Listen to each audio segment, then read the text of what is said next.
Good morning, South Africa. Welcome to it. It's a brand new day. You've chosen to wake up on the right side of bed. Welcome to your Feel Good Breakfast Show. It is Expresso. We are live right here on SABC3. Thank you so much. Welcome to it. So today is jam-packed. We're making something really amazing in the kitchen. I've been dreaming about this since last night. It's French inspired. So we're taking you traveling as soon as we step into the kitchen. But that's not the only thing we're doing. Grace Stevens, she's got a whole lot more in her bag of tricks when it comes to what you can do in the kitchen. And of course, as always, we'll give you an SMS link that you can SMS and you'll get the link and you'll be able to make that food with us, alongside us. We also have a fantastic competition running as well. So if you're up for a good competition, you have come to the right place. If you're feeling generous and you're thinking of which toy to donate, Cadbury Dairy Milk, we're still on that mission, spreading positivity and all-round goodness. Speaking of goodness, you are really in for a treat when it comes to that, because we've got an overload of it, and that's happening all the way through to 9 o'clock. Connect with us on social media using that hashtag Expresso Show throughout the morning.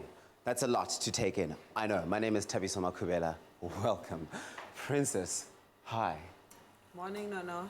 Can I have a cup of coffee, please, sweetheart? Yes. Thank you. Zoe, what's happening? Well, a very good morning to you and welcome to the Beauty Room. I'm Zoe Brown. I just dropped my earring, but we'll get it just now. It's okay. But we want to connect with you on social media. Guys, it is a big day because today is the official start of the ICC Cricket World Cup. Well, yes, it is that. So we are asking you the very important question, because today South Africa is up against the hosts, England, and that's for the opening match. So let's send our Proteas all the feel-good vibes. Tabsy, join us. A very big... Good. That was my earring that I dropped. Thank you. So we are asking Mzansi to send the Proteas all of the love for their first match in the World Cup. Looking at those comments that's been coming through, I'm going to enlarge it a little bit for you. We have here Saudika saying, good luck, Proteas. We have another message coming through saying, good morning, Expresso, good luck, and thumbs up to South African boys. Make us proud. Well, you know, every single time there's a World Cup, there's an air of excitement that fills everybody up anywhere and everywhere you go. And we are sending our boys all of this love and positivity.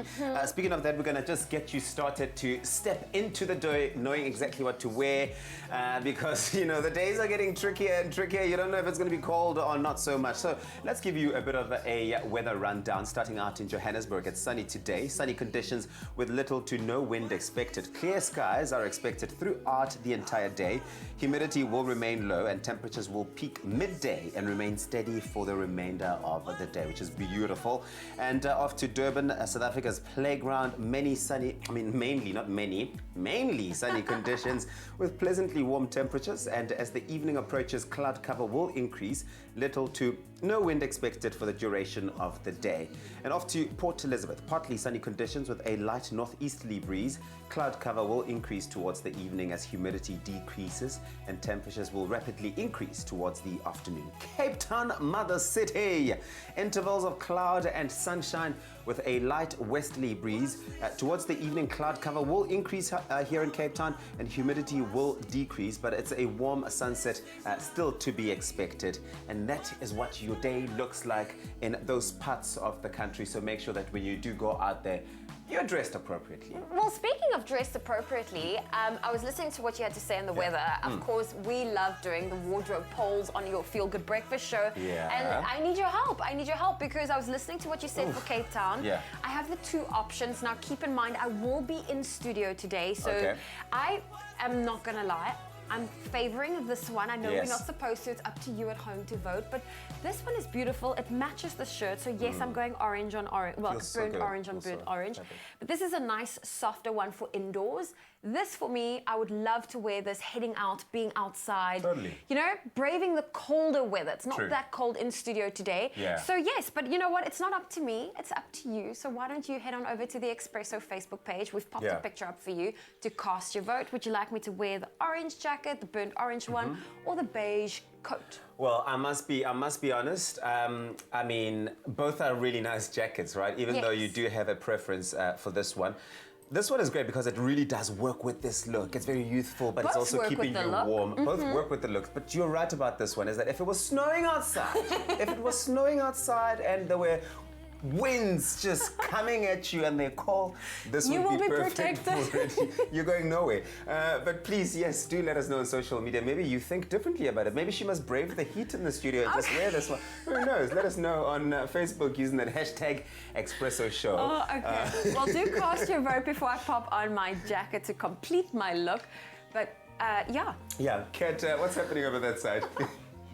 Yeah, very good morning, you beautiful people. My name is Katlego Maboy, and a pleasure to be with you this morning in the kitchen of deliciousness. I've just decided to call it that because everything that we make in here is all manner of delicious. So in here this morning, we'll be making a French onion soup with a twist, of course, as we always do. Here's the finished product in here. In fact, we have a fresh one being made in the oven right now. And then to top it all off, there will be a cheesy toasted bread that has some beautiful clover cheese. We're going to be playing around with some of the cheese flavors that they have in their wonderful range. And you can SMS the keyword clover to 33728 if you'd like to receive the ingredients list as well as a link to the recipe so that by the time we pop into the kitchen and start making it, you can also cook along with us. As you can see on the left here, the onions are already getting sweated and browned and ready for this French onion soup. Clover to 33728 is what you need to SMS. Thank you so much, Kat. That sounds really delicious. French cheese, it's an extravaganza.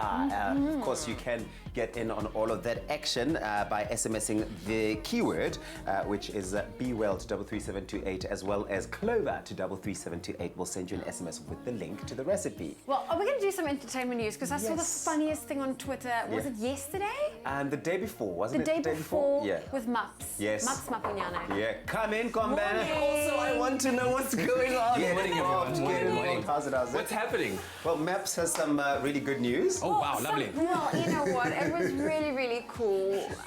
Well, we've heard some, like Maps. He accepted a stranger's proposal while stuck in yes. traffic. It was the funniest tweet thread line to read. But basically, this girl was trying to propose to him one car, and he said yes. Mums, will you marry me? He said yes, and then she sent him a DM to say, hey, I was the girl that proposed to you. You said yes. Yes. I'm already, I think she said, I'm already picking out schools for our children.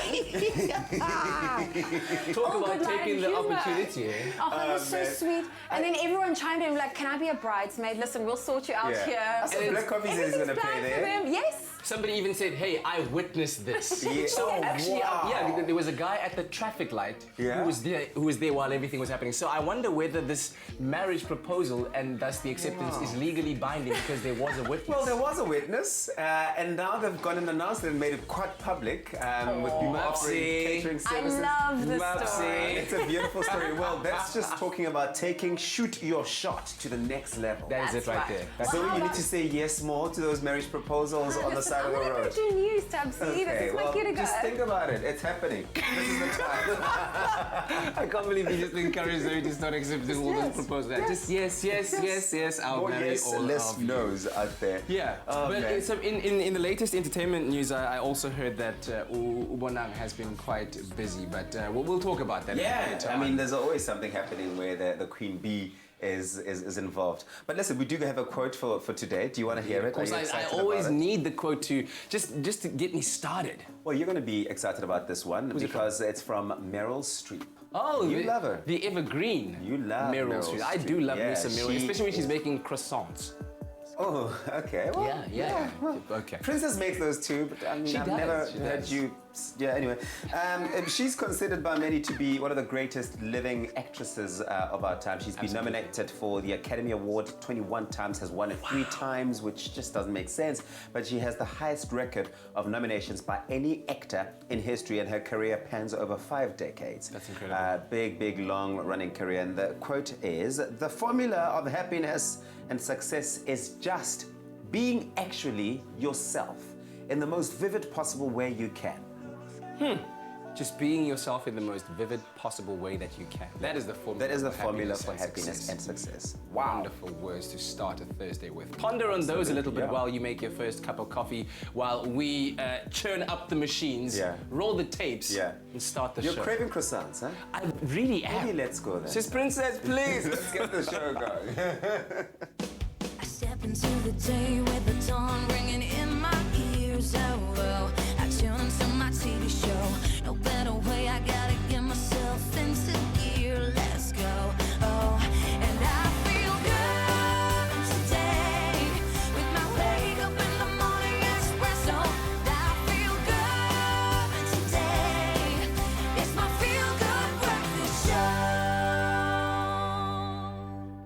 good morning to you. It's time for us to take a look at what to expect in your morning headlines. Starting with national news, President Cyril Ramaphosa announced his new reduced cabinet of 28 members in Pretoria last night. David Mabuza remains Deputy President, Tito Mboweni, Finance Minister, and Pravin Gordhan, Minister of Public Enterprises. And 5 fishermen had to be rescued after their boat struck a southern right whale some 600 kilometers northwest of Lambert's Bay on Tuesday. There were no injuries and the whale continued on its way, the NSRI said. We now move to news abroad, where Nigeria's President Muhammadu Buhari was sworn in yesterday for a second term at the helm of a country struggling with a sluggish economy and a decade-long Islamist insurgency.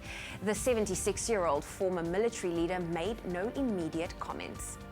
And 16 people have been charged in Bangladesh for the shocking murder of a teenager who was burned to death after reporting sexual harassment. 19-year-old Nusrat Jahan Rafi was dosed with kerosene and set on fire days after filing a complaint. And we now move on to London, where students of Kensington University in London yesterday hastily had to be evacuated from the campus when an enormous suspected World War II bomb washed up in Kensington upon Thames.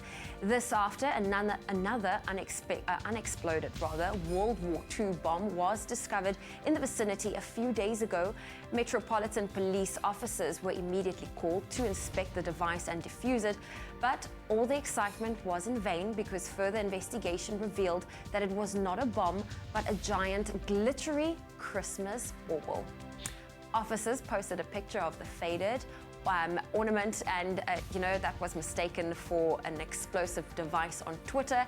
It, could have fooled anybody, but there you have it. All is good in London. That's where we leave your morning headlines. Let's take a look at your sport.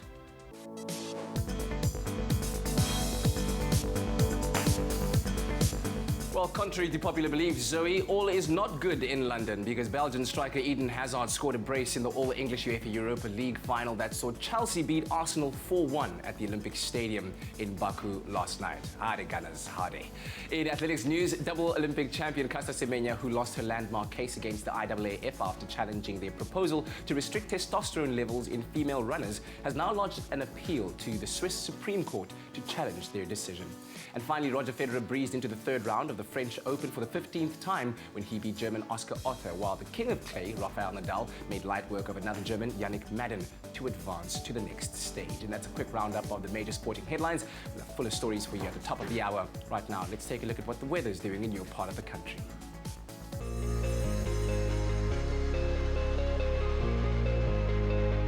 Thank you so much, Kat. Let's take a look at your temperatures for the day across South Africa. But first, we appreciate a beautiful photo, sunrise picture sent in to us by Lynn Temlet, who sent this beautiful pink skyline from Lindeeksdrift, where sunny conditions can be expected with little to no wind, reaching a maximum of 21 degrees. It's going to be really nice today out there. Well, let's take a look at Polokwane. Your low is 6 and your high 22 today. High humidity out in Mbombela with a low of 8, reaching a maximum of 24. Pretoria 6 and 22. Johannesburg 5, your low and your high 19. Mahikeng 5, reaching a max of 23. Klerksdorp sunny 5, your minimum and your maximum 22. Kimberley 7 and 23. Bloemfontein 2 with a reaching a high of 21, and you've got the lowest temperatures in the country today. Richards Bay 12 and 22. Pietermaritzburg 7, reaching a high of 20. Durban 16 and a max of 22. Mthatha 7 and 22. East London 14 with a maximum of 24. You've got a northeasterly wind of 22 kilometers per hour there today. Craddock 8 and 24. Port Elizabeth 12, reaching a max of 24. George 11 and 23. Sutherland with a northwesterly wind of 15 kilometers per hour, 7, your low and your high 19. Cape Town 10 and 19. Worcester 7 and 24. Springbok, your low is 7 and your maximum is 24 today. And of course, the highest temperatures in the country as always. Uppington, your low is 13 and your high today 27. Thank you so much. South Africa, have a beautiful day. Send those beautiful sunrise pictures through to us on Facebook. Remember to use that official hashtag Expresso Show. Well, it's time for me to complete my look in the wardrobe beauty room, and we've asked you on social media to cast your vote for which of these edition jackets should I be going for. Should I go for the beige coat or the red biker jacket? And the votes are in. Looking at the comments coming through, I have Fiona saying, good morning team. I say red biker jacket, smart. Mahida says biker jacket goes well with the denim. Michelle also says love the red biker jacket. Sipo, love the jacket. Mary says, love the red jacket. Listen, I think that is all votes for the red jacket. It is also the one I was hoping you would vote for. So thank you very much. I'm gonna put that jacket on. Let's see what is happening on the show. Hey, I'm hanging out with sports anchor Jeremy Harris this morning, discussing all manner of things regarding sports. I gave you some of the latest headlines that we shan't refer to right now, but what I will refer to, Jeremy, is I think I witnessed the highlight of your career this morning in the makeup room. Wow, I've got to tell you, that was exciting. Right? Yeah. Do you want to tell everyone what happened? There was a lady, I'm not too sure what her name is, but she was in the makeup room getting makeup done, and asked me for, if I was Jeremy Harris. I said yes, I was, and she was very excited. Took a selfie, and was so excited to meet me. Said, I'm not too sure how to take this, that I didn't expect you to look like that. Is that a good thing or a bad thing? I'm not sure. Oh my gosh! And do you know who this lady was? Her name is Grace Stevens. You'll see her in the kitchen a bit later on. But Sis Princess, did you know that this is Jeremy Harris? Yeah. Yes. Did you know he looked like this? Yes. Yeah, oh, thank goodness. Okay, so your expectations were met. have you got his coffee ready? I know that he Yes. ordered. How do you take this? Wow, I take it just like this. Just like that? Yeah, in a exactly. cup, like this. That's what happens when you're Jeremy Harris. And you look like this. What a life. What a life. We're going to take a quick break. We'll be right back. Enjoy a moment in between with McCafe. See you after the break. Only you can make my day.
my feel-good breakfast show.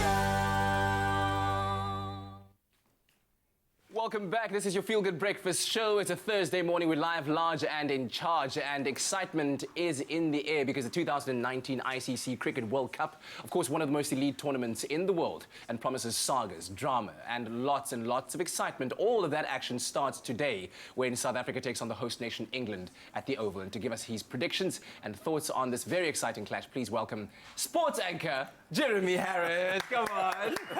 And I've got to say, the story continued. Yeah. Grace Stevens just walked past and said, I really thought you were just like a little dude. I thought you were a small guy. What's that? But listen, nothing small about what we're talking about. This is a clash of titans, if you will, in terms of the cricketing arena. South Africa taking on England in day one, match one, 11:30 SA time, but without star bowler Dale Steyn. And I'm sure a lot of people scratching their heads and wondering, what will his absence do to the team? What will that impact be? Look, it's not the kind of start that the Proteas would have wanted. He would definitely have been part of the sort of plan A, if you like. Yes. But at the same time, plan B is so close behind it in terms of their bowling attack, because you've got so many able bowlers in that seam attack and just general bowling attack that I don't think Otis Gibson would have lost too much sleep. Dale Steyn's real value, I think, is the fact that he is just there. With so much experience, mentoring the rest of the bowling attack, I think Kagiso Rabada will appreciate his presence, as will the rest of the attack. Lungi Ngidi and Dilipesh Lukwayo, they'll all appreciate the fact that he's there. He's been in tough situations before, and he'll be able to mentor them. So I think it's good that he's there. The fact that he's not playing, it's not a massive problem. Yeah, and hopefully the medical staff will be able to get him fit for one of the encounters to come. But now, taking a look back at the bigger picture, you look at the class of 2019, and where over the past in all formats of the game, we're pretty much almost evened out with England, at least in terms of the ODI format of the game. But what do you think of this class of 2019, and can they beat England, especially on home turf? Look, I think the pressure will in fact be on England. They're the host nation, they're the world #1 ODI ranked team, and so I think the pressure sits there. I think it's almost as if South Africa arrived in London, in the UK, and there was nobody at the airport, and they got into a taxi and they went to the hotel, and nobody noticed them. They're under a radar, you know.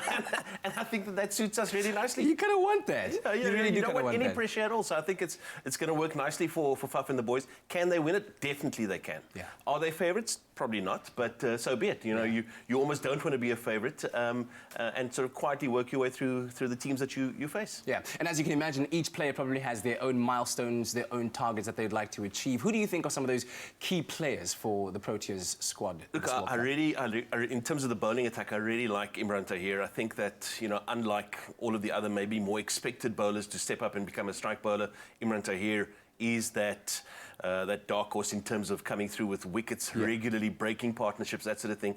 And of course, I really like the form of Quinton de Kock and Faf du Plessis coming into this tournament. Not to say that the other guys won't contribute, but the form that those two players showed, particularly in the recent IPL, you know, is undeniable, and I think that they're going to certainly have a role to play. Yeah. I have to ask this question because I'm sure all South African sports fans are asking this, and we hate saying it, but what do you think is the likelihood of the team falling under the pressure of that professional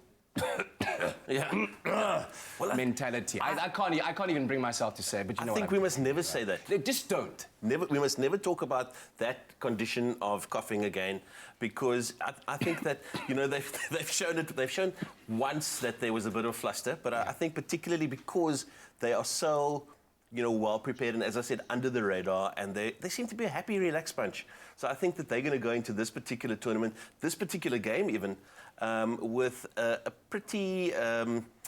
I think that they're very settled, and I think that they will come away with a settled performance. Whether they'll win or lose will be another thing completely, but I do fancy them for the win, just so that we're clear. I love your confidence in that, man, and I too have it. I think I just might have something in my throat. We don't want to see any of that kind of stuff from the boys today, but yes, 11:30 SA time, the opening game of the 2019 ICC Cricket World Cup, South Africa taking on England on home turf. Good luck to our boys. Let the Protea fire burn.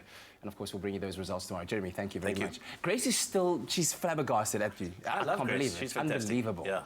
Wow. Well, yes, Grace Stevens joining us in studio. We're going to be spending some time with her in the kitchen. Yeah. But also for us, it's time now to quickly connect with you on social media. We want you to send your love to the Proteas Mzansi. They need all of our support. So Look at my face on that picture. Do I not look like You I look like actually you're part of the belong? team. I You look belong like you're there. part of the I team. should actually be playing there. I just wasn't available to take leave. Oh, okay. Is that anyway, what other okay? people Okay, say? it's okay. Well, how about we read out some of the messages going out to Yeah. the team? We have here from Makwa that says, "Good luck, Proteas, make us proud." Patsy says, "Good luck, Proteas, make us proud." Michael echoing similar words, saying, "Good luck to our Proteas, all of the best." Vincent says, #proudly South African. Good luck to the Proteas. Tapelo also saying, "Good luck, Proteas." So of course, please head on over to our Expresso Facebook page and do go and show your support as we support the men in Oh green. man, so much excitement. I love the energy around any World Cup. Of course, it is the start of the 2019 Cricket World Cup. It's the ICC Cricket World Cup. And it's a big one because today, South Africa, the Proteas, they will open up against England, who are the hosts. And so because it's such a momentous occasion, we thought, well, let's take a bit of a trip down memory lane. We throw back to when the trophy was here in the building. Take a look. We've got the beautiful ICC Cricket World Cup trophy on tour right now. Where you're going to be going around with it, and what's going to be happening during those activations when fans can come around and see it? Yeah, I think it's a great activation from this, and obviously you don't get to see the World Cup trophy or even get to have a picture with it all that often. So it's going around to some heritage sites here in Cape Town to start, and then up to Joburg and around the country. And it's a nice opportunity for the fans just to come out and see the trophy that will be coming back to South Africa in July. You know, just to have a photo, then you've already got it on your wall by the time the victory happens. And you gentlemen will be there as well, accompanying it, so we can take pictures with you too. Yeah, mostly there'll be someone there who can have a picture with you. Excellent. And so make the moment a bit more memorable. Yeah, bring around your own set of gloves if you hope to touch it. I see it's been carried on with white gloves. But thank you very much for joining us this morning. Really do appreciate and wishing all of our boys, of course, in the cricket fraternity, all of the best with the World Cup that's coming up. Yes, do bring this trophy back. Man, of course, that is a throwback. It was a couple of months ago when this silverware was here. And I mean, the only thing we were allowed to do is really just marvel at it. We weren't take allowed to pictures. touch it. We took pictures of it. But we do hope that our boys bring it home. And maybe if they do bring it home, maybe they come here and we get to touch it or take photos of it once We again. probably won't be allowed to touch it, but yes, Take bring photos home again. Take the photos trophy. again. Under different circumstances. But listen, please, if you do find any throwback pictures or videos or things that you want to see on the show, go on our YouTube page and find those and share those with us using that hashtag Expresso Show. Kat, what's happening? I tell you what, if I could throw it back right now, I'd throw it back to that moment in the dressing room or in the makeup room with Grace Stevens and... Oh, wait! Jeremy Harris is here! Gracie, this is your moment here. I mean, is this what dreams are made of? I know! Yeah. I was sitting right next to him. Yeah, you and can then get... realised this is Jeremy Harris. You can give him a hug, you can hold him, he's real. At least for the next couple of seconds as we go to a quick ad break, we'll be right back. Jeremy Harris, everyone, and Grace Stevens, unbelievable.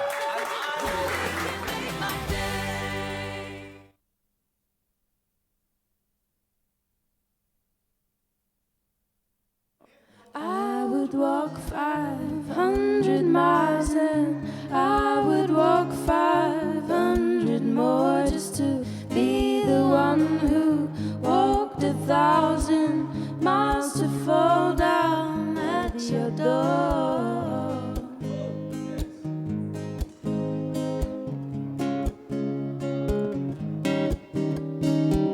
I would walk 500 miles and I would walk 500 more just to be the one who walked 1,000 miles to fall down at your door.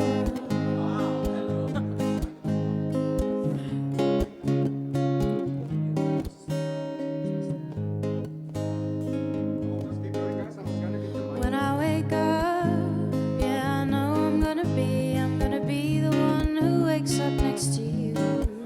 And when I go out, yeah, I know I'm gonna be the one who goes along with you. I would walk 500 miles and I would walk 500 more.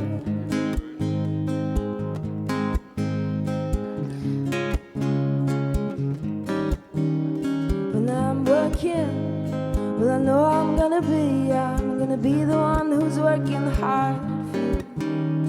When I come home, well, I know I'm gonna be the one who comes back home to you. And if I grow old, well, I know I'm gonna be the one.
It's my feel-good breakfast show. Welcome back. This is your Feel Good Breakfast Show. Thanks so much for joining us at the start of a brand new day. So good to be in your company, and so good to be in the company of our guest artists this morning. Misha Dreamfolk and Karen Lindley are in the studio, everyone. And can I just tell you, they sound absolutely dreamlike. Sound check just now was amazing. You ladies sound incredible, and thanks for joining us so early. Thank you so much for having us. It's been a while since I've been up this early, but it's good. Really? All right. Well, let me start off with Karen. I believe that you spent 2 years in London working on your craft, performing at some of the best music venues over there. Tell us a bit more about those experiences and how they've shaped you as an artist.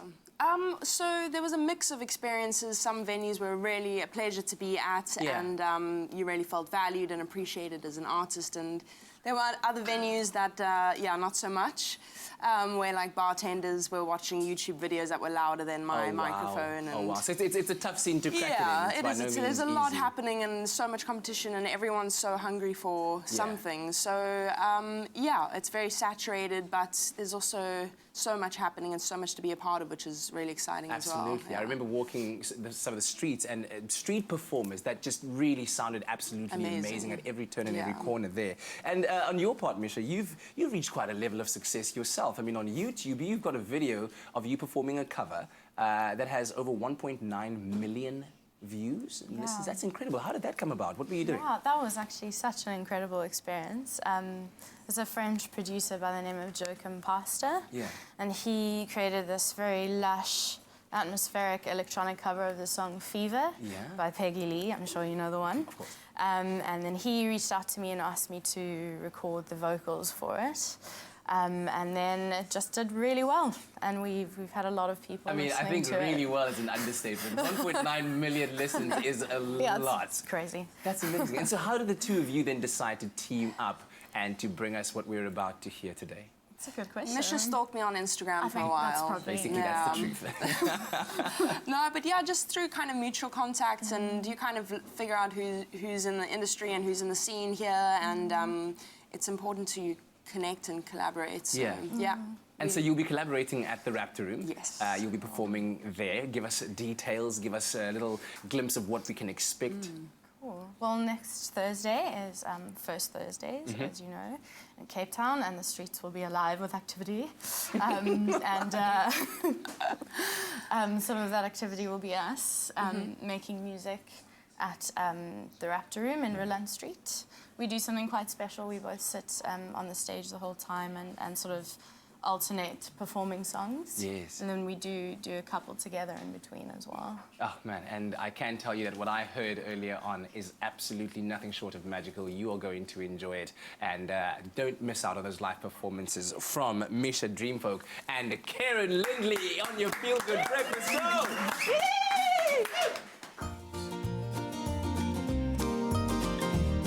Clover Fresh Milk is the #1 milk brand in SA, made with love by Clover. The days are getting colder and colder. Baby, it's cold outside, but baby, are you coming? And winter has just begun. It is madness, but as always, we're going to be taking a look at the silver lining of this dark winter cloud and make some soup this morning. And here to show us how to make a creamy version of the French onion classic is Grace Stevens. Gracie, how's it going? Oh, I'm having a fabulous morning. I am so glad. I'm so glad. Well, I'm stirring your onions here. Yes, please. We don't Grace, want them to get too caramelized. okay, before you guys talk about the steps of how to make this, maybe tell us what it is exactly that we're doing this morning. This is French onion soup, and we put a little bit of a spin on it with our clover cheeses, which come in all these varieties. So, you know, you can just reach in to the fridge and pick one, and you won't be disappointed. You're They're not be amazing. disappointed. Of course, the recipe we are making it is available to you. Our keyword is clover. SMS that to 33728. We'll make sure you get the steps and the ingredients list to make this delicious onion soup. Okay, let's get going. What do we need? What are we doing? So Zoe over here, she's caramelized my onions beautifully. Okay. It's amazing. Some bay leaves go in there, and don't forget to take those bay leaves out before you blend your soup. Okay. Garlic. In there. Can't cook French food without garlic. Some fresh thyme. A little pinch of pepper. There we go. And a pinch of salt. See my French flair there? There we I go. see. Then in goes your beef stock. Oh, that's There we wonderful. And some of your clover full cream milk. Because you want to have your soup nice and creamy, And that's right? where the creamy... Yes, you do. You want it super nice and creamy. So you cook that down for a while. Yeah. And then you pop it into a blender and you blend it so that, or you can use your stick blender. But you reserve some before you start blending because you can add it later and then it's nice. This is some my texture to soup your over soup. here, and then Oh, you've look got at some that. lovely texture. Doesn't that look Fantastic. amazing? It does look amazing. The thing is, what's better than a soup during the winter days? Absolutely nothing. There really isn't anything better. Well, you know how I learned how to eat soup? Well, it wasn't something I liked growing up, but when I became a student and you had to like fend for yourself, I fell in love with soup because it was the cheapest meal option. But did you have to make it yourselves or did you buy it off the shelf? I bought it and it was like bargains on a Wednesday, so I doubled up soup for lunch and dinner in winter. Okay, well, there you go. Now you know that it's also like a fend for yourself type of meal as well if you were looking for that, but also can be quite a nice... thing. No, it's not. No, it's not. I mean, this is just some onions. Yeah, and that's all you've done there. Okay, cool. What's the next step? What are we doing this next? is to take it over the top. So I've got some beautiful mustard. So this is whole grain. Okay, this is definitely not the type of food you will find at Res because now we really are using it up. Although, why not, hey? I mean... So, Grace, which cheese have you opted for? Because I know that Clover have these individual strength factors on their packages that shows you just how strong it is. So, as you can see over there by Tabiso, the mature cheddar has a number 4 strength factor. So you want to, it's for your taste. Okay. So if you like a really nice, mature, like with a bit of a tang in it, then that's what you go pick. for a bigger number. Whereas a mild, for example, would mean mild flavour. Yeah, so your Gouda is mild. And cheddar. You know, certain cheddars, you'll have to just look. Mature cheddar obviously is going to be matured for a little bit longer. Has a really nice It's really awesome. I think it's fantastic that Clover are putting it out there. So you're not buying all these cheese and then you get home and then you can't finish it because it's not to your taste, which is absolutely fantastic. Now, Clover's range of cheese offers good quality and value for money. We love that. And that means you can really shop for it just any time of the month. It's ideal for use in lunch boxes, sandwiches, toasted sandwiches, or in a delicious salad and meal. And now we can see that we're going to be definitely mixing it up with our soup as well. And what I've done is I've mixed the different colours of cheese. You know, you can, and that just gives your meal nice variety. There's some people, I mean, I'm one of them. I eat with my eyes. Like, I want my food to look pretty. Totally. There we go. So now there's my 3 cheeses. I've also got feta in here. Oh, nice. That gives it a nice bite. And you pack it on because no one wants a stingy chef. No, you don't. You don't want that. Well, the keyword is Clover. SMS Clover to 33728. We'll send you an SMS with the link. You get the recipe sent directly to you. That looks so beautiful. And then pop it in the oven. Pop it in the oven, get it so that it's bubbling. Oh, Look you know at what that it looks smell. like in the end. Look at what it looks like in the end. It's like magic. The fact that this didn't take us a fortnight to make. No. Well, in case you missed any of the steps, in fact, we've got a quick recap for you. Yeah. Give your French onion soup a creamy twist with this delicious clover cheese French onion soup recipe. To get started, melt half a cup of clover butter in a large pot over medium heat. Add 8 sliced onions, 3 bay leaves, a few sprigs of fresh thyme, and 5 cloves of garlic minced. Reduce the heat and gently sweat the onions for about 20 minutes. Pour in half a cup of clover fresh full cream milk and a half a cup of beef stock. Simmer for another 15 minutes and blend the soup until smooth. If it's too thick, add a splash of milk. Decant the soup into an oven-proof dish and set aside. Top toasted shea butter slices with whole grain mustard and sprinkle a combination of clover tusses, clover mature cheddar and clover feta over the top. Place the cheese toasts inside the soup. Then pop the soup bowls under an oven grill until melted and golden. Packed with flavor and full of heart, this clover cheese French onion soup is a must-try for winter. Made with love by Clover. It is that simple, and you can get making it yourself. Now, this soup is amazing because of 3 things. 1, the money you can keep in your wallet now that you know how to be a little winter soup savvy, right? We all want to be like that. 2, because of these crazy, cheesy croutons. And 3, of course, because of the soup and the fact that it will warm you up from the inside out. Now, to get your winter glow up, SMS that keyword Clover to 33728. And if you want to see the steps again, we've already shown you, but you can go and watch them on our YouTube page. Kat, you must come later and taste. Clover Fresh Milk is the #1 milk brand in SA, made with love by Clover. I feel like we need to add a 4th point to that because we made it, that's why. So Kat, come on in and taste the delicious... I can't wait to taste these crazy, cheesy croutons. Crazy, creamy, cheesy. This is amazing. Okay, get in there, dip it in the soup. Okay, all right. So I'll just dip it into this corner here. Oh, yes, get in there. All French and delicious. It's got a crunch. Yeah. Is it crazy? C'est très magnifique, oui. Perfect. Grace, we did so well. We did. Zoe, we made the soup of the season. Thank you, Grace. Thanks, Kat. Glad you love it.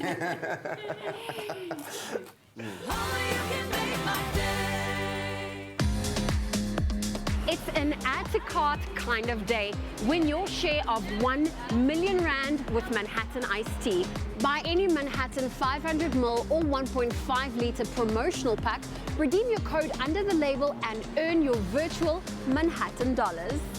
Shop online in April and May at shopmanhattanstyle.co.za to be entered into the grand prize draw of a shopping spree at Sandton City. The winner will be announced on 5FM's Tabooty show in June. Ready, set, shop.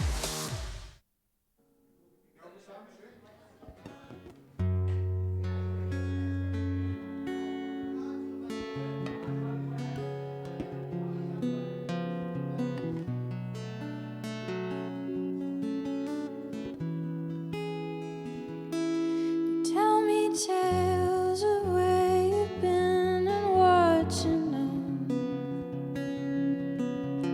Battles you have lost and won in ways you wish to grow.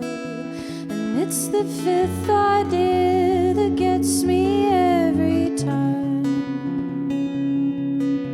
Perhaps the very reason I am yours and you are mine. Will you tell your stories till the day I die?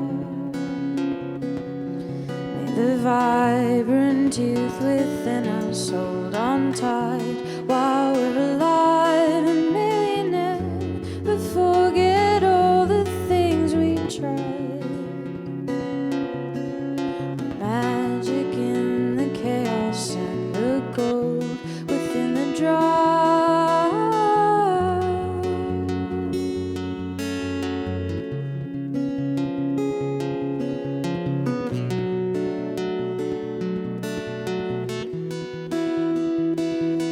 We're all but living on borrowed time. Each breath we draw just brings us closer to the finish line. And the waves and wind come crashing over us. Your stillness in the storm, and you are diamonds in the dust.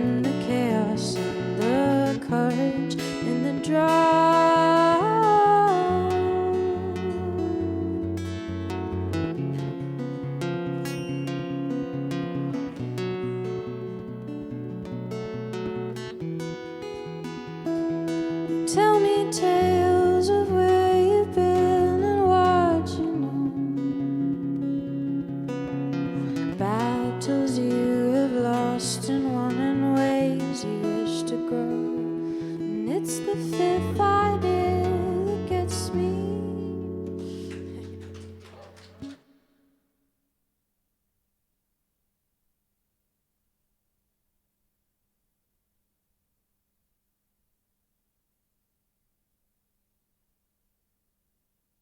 It's my feel-good breakfast show. Welcome back to your feel-good breakfast show. It's Expresso. Time for us to jump into some movies that's releasing this weekend in the box office. JP Sebastian's joining us for that chat, but let's take a look at our current box office top 5 as it stands.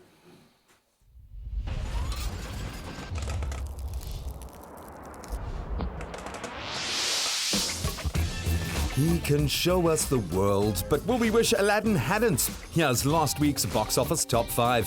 Fittingly slipping out near unnoticed, The Hustle falls 5th in its week 3. Detective Pikachu fails to shock the box office, dropping a spot to 4th.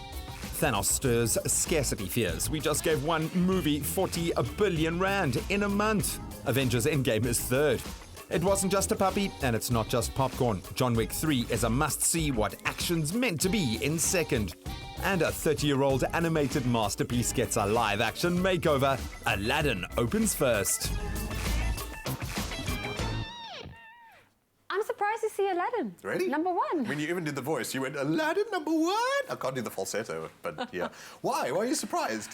I think a lot of people judge the movie based on the trailer, so I think the trailer... Are people surprised? They're obviously loving it. No, actually, I think people actually warmed up to it. Even critics were going, you know what, we too preemptively hated the big blueberry that was Will Smith, and they patched up some of the special effects, and he doesn't do badly. He's just quite different from Robin Williams, who was a powerhouse. Well, rather that, bring out a trailer that's kind of disappointing, but then be surprised by the movie, then And how often are you disappointed by trailers? Better than a movie. Oh, man. So let's talk about disappointing. Gee, okay. So what people need to understand is that movies, like weeks, are like real estate. And right now, people are facing Avengers. People are facing John Wick. People are facing, what else is huge? Aladdin, yes. Aladdin's huge. Godzilla is coming out this week. And so you've got small fry movies that are... You feel sorry for them because they're releasing at the same time as these major box office hits. Is that what you're trying to... No, I'm saying that usually they're very bad. Like the inequality in between Blockbuster and just busted.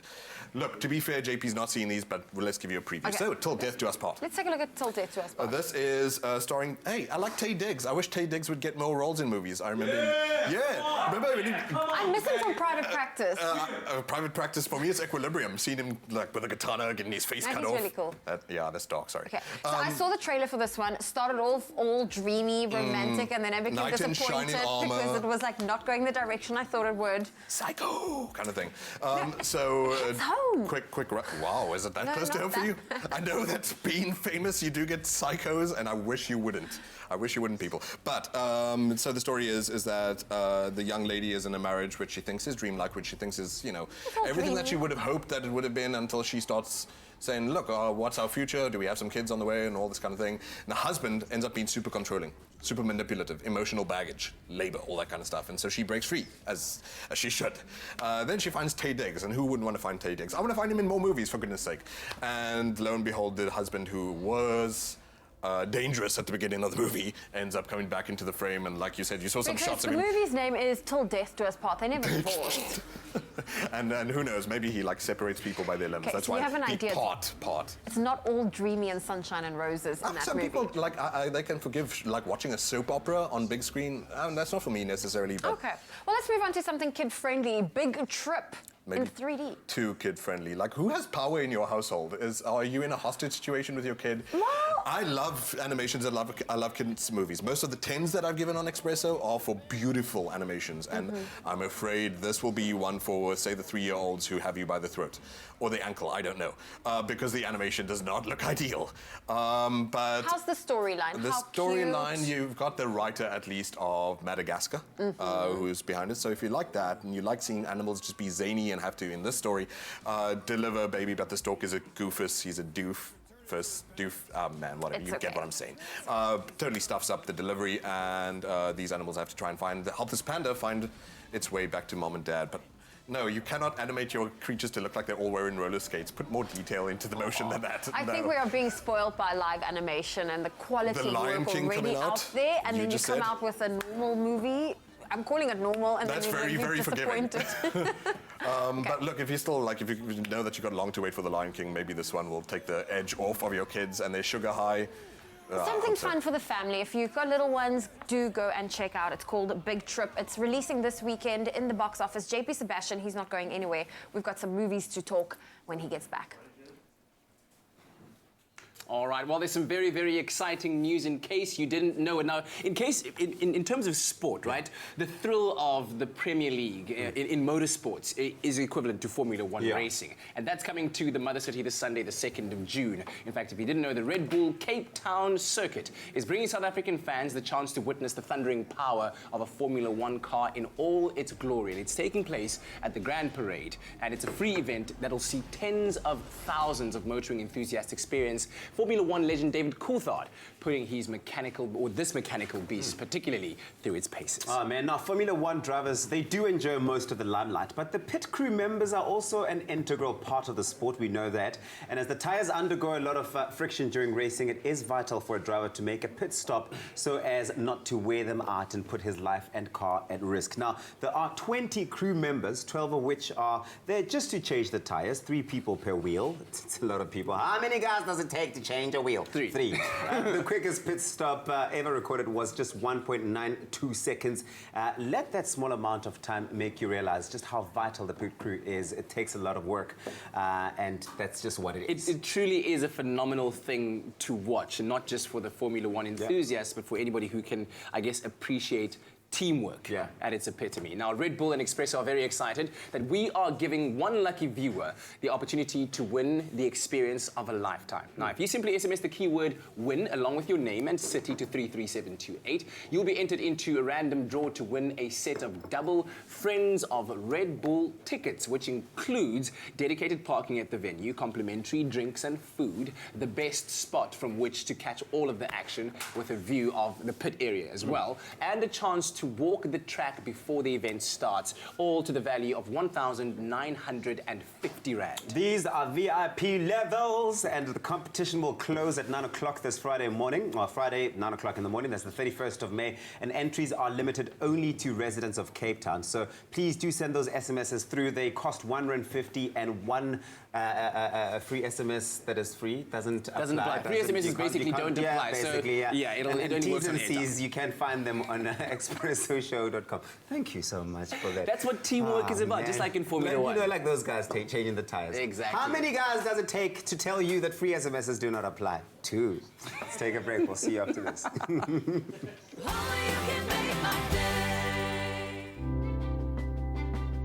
Science reaches for the truth. It works for the big and small, for the old and young. And with knowledge as our first ingredient, science is at the heart of our food. For differences you can see, feel, and trust. It all starts with science.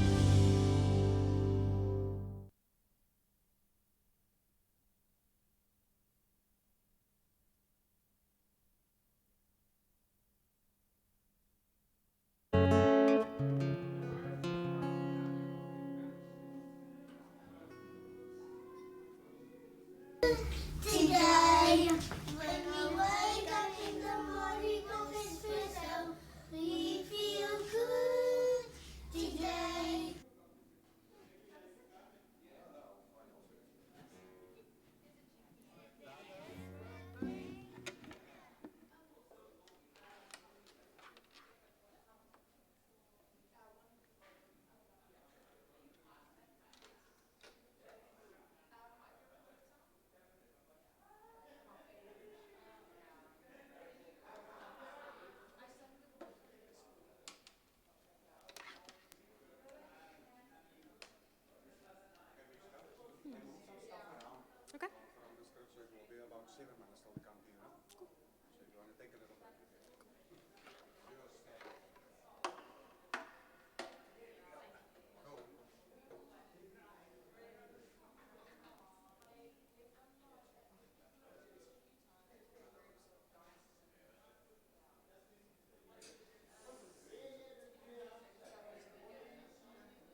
It's my feel-good breakfast show. Happy birthday, a very happy birthday to you. It's birthday time on your Feel Good Breakfast Show. Thank you very much for sending through those dedications, and we'd love to wish you a happy birthday on your special day. Let's kickstart with quadruplets. Yes, we've got Madison, Caden, Evan, Jog, who are celebrating their 8th birthday today. They're quadruplets. Wow, where are they? Oh, there they are. Wow. They're big fans of Expresso and enjoy it every day. In fact, they sent us this video. Oh, man.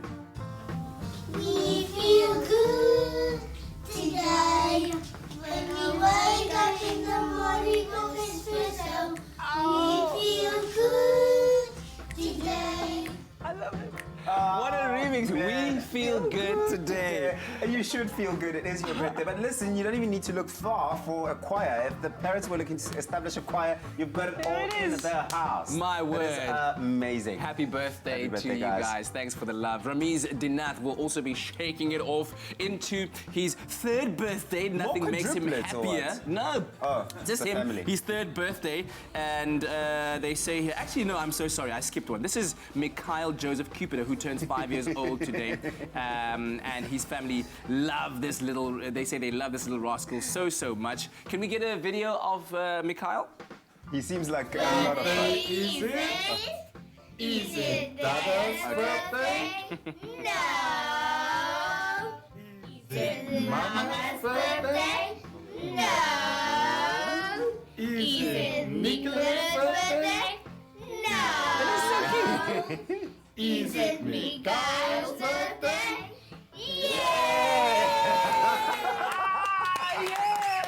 Oh, man, I love it. So that was Mikhail. Yeah, and I it is love his 5th birthday, and that was a beautiful video of he and his family. Yeah. Happy birthday to you, Mikhail. Ah, fantastic. Okay, so listen, we've also got a birthday here for Ramiz Dinath, who will be shaking it off into his 3rd birthday, and nothing makes him happier than dancing, which brings a smile to all of us. This is from his aunt Farah Parker. Happy birthday, Ramiz. That is so cute. He looks like lots of fun. And then we've got another birthday here. It's the 6th birthday to the following Expresso fan or fans. It's Laylin van Rooyen and Levi Gordon. They share a birthday. Lealyn or Laylin, happy birthday. And of course, Levi Gordon also celebrating his birthday today as well. It is their 6th birthday. Happy birthday. Also, happy birthday, 7th birthday to Casey Weingard and Misha Peterson. Happy birthday to you. Hey, we've got one for Christian Naidu, who's celebrating his 2nd birthday. His mama, Shalisa, says he loves the birthday segment on Expresso. Happy birthday, Christian Naidu. To Jason Anthony, who's turning 11. He's about to embark on a cultural exchange trip to Japan. How wonderful is that? He's also just about to get his karate black belt. Hey. Oh, wow. Wow, that's amazing. Robin Jacobs is also turning 22 today. Her family is so proud of the wonderful person that she has become. Robin, happy birthday. And Christy is turning 61, and the Janssen clan say that he is their hero. Happy birthday, Christy. Happy birthday to Emerson, who's turning 9, and his family love him to the moon and back. That's the dedication there. And Chika Brooklyn Daniel is celebrating her birthday today. Happy birthday to you. And here's a message. It reads, I would like to wish my wife, Pumla Sabam, a very happy birthday. We've been together for 8 years, but this is her 1st birthday since she became my wifey. I just want to tell her that I love her so very much, and may God guide and protect her. This is from your husband, Prosper, who actually works here on this show. Get in here! Jump in quickly! Get in here quickly! Yo, you just crossed the wide angle. For a cameraman. This is the husband. Say something, husband. Happy birthday, baby. I love you. I don't know what to say. Happy birthday to everyone. Send those birthday dedications through to us. Birthdays at cordova.tv. Also, remember that you can WhatsApp us on 0716406551. Shoo! What a birthday lineup. Let's take a look at the lineup. Well, if you're celebrating your birthday today, happy birthday. It's now that time of the morning. First, to quickly touch on your morning headlines, starting with national news. President Cyril Ramaphosa Ramaphosa announced his new reduced cabinet of 28 members in Pretoria last night. David Mabuza remains Deputy President, Tito Mboweni Finance Minister, and Pravin Gordhan Minister of Public Enterprises. And 5 fishermen had to be rescued after their boat struck a southern right whale some 600 kilometers northwest of Lambert's Bay on Tuesday. There were no injuries, and the whale continued on its way, according to the NSRI. We now move to news abroad, where Nigeria's President Muhammadu Buhari was sworn in yesterday for a second term at the helm of a country struggling with a sluggish economy and a decade-long Islamist insurgency. The 76-year-old former military leader made no immediate comments. And 16 people have been charged in Bangladesh for the shocking murder of a teenager who was burned to death after reporting sexual harassment. 19-year-old Nusrat Jahan Rafi was dosed with kerosene and set on fire days after filing a complaint. And finally, a Rwandan genocide survivor touring all 30 of the country's provinces says he's been struck by the kindness of the people he has encountered on his way. His name's Hippolyte, and he's halfway through a 1,500-kilometer peace walk, marking 25 years since the 100-day genocide of 1994. Now aged 32, Hippolyte was 7 years old at the time of the genocide. He says the trauma of the past still gives him nightmares. He was able to survive by hiding under corpses in a mass grave. But, says Hippolyte, forgiving is a journey, and you can only do it if you think about the generations to come. This difficult journey leads to what we want in the world, namely love and peace. Now that's where we leave your morning headlines. Let's take another look at your sport.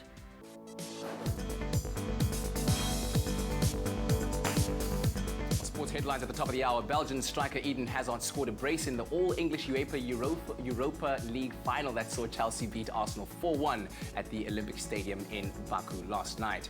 In athletics news, double Olympic champion Caster Semenya, who lost her landmark case against the IAAF after challenging their proposal to restrict testosterone levels in female runners, has now lodged an appeal to the Swiss Supreme Court to challenge their decision. And finally, in tennis news, Roger Federer breezed into the third round of the French Open for the 15th time when he beat German Oscar Otter, while the king of clay, Rafael Nadal, made light work of another German, Yannick Madden, to advance to the next stage. And that's a roundup of the sporting headlines this morning.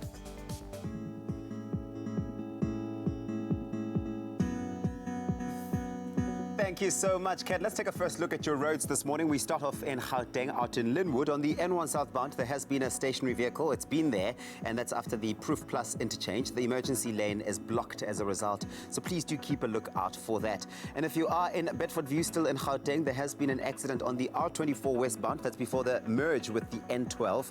Heavy delays can be expected until the Edenvale exit. Please do allow for extra travel time this morning.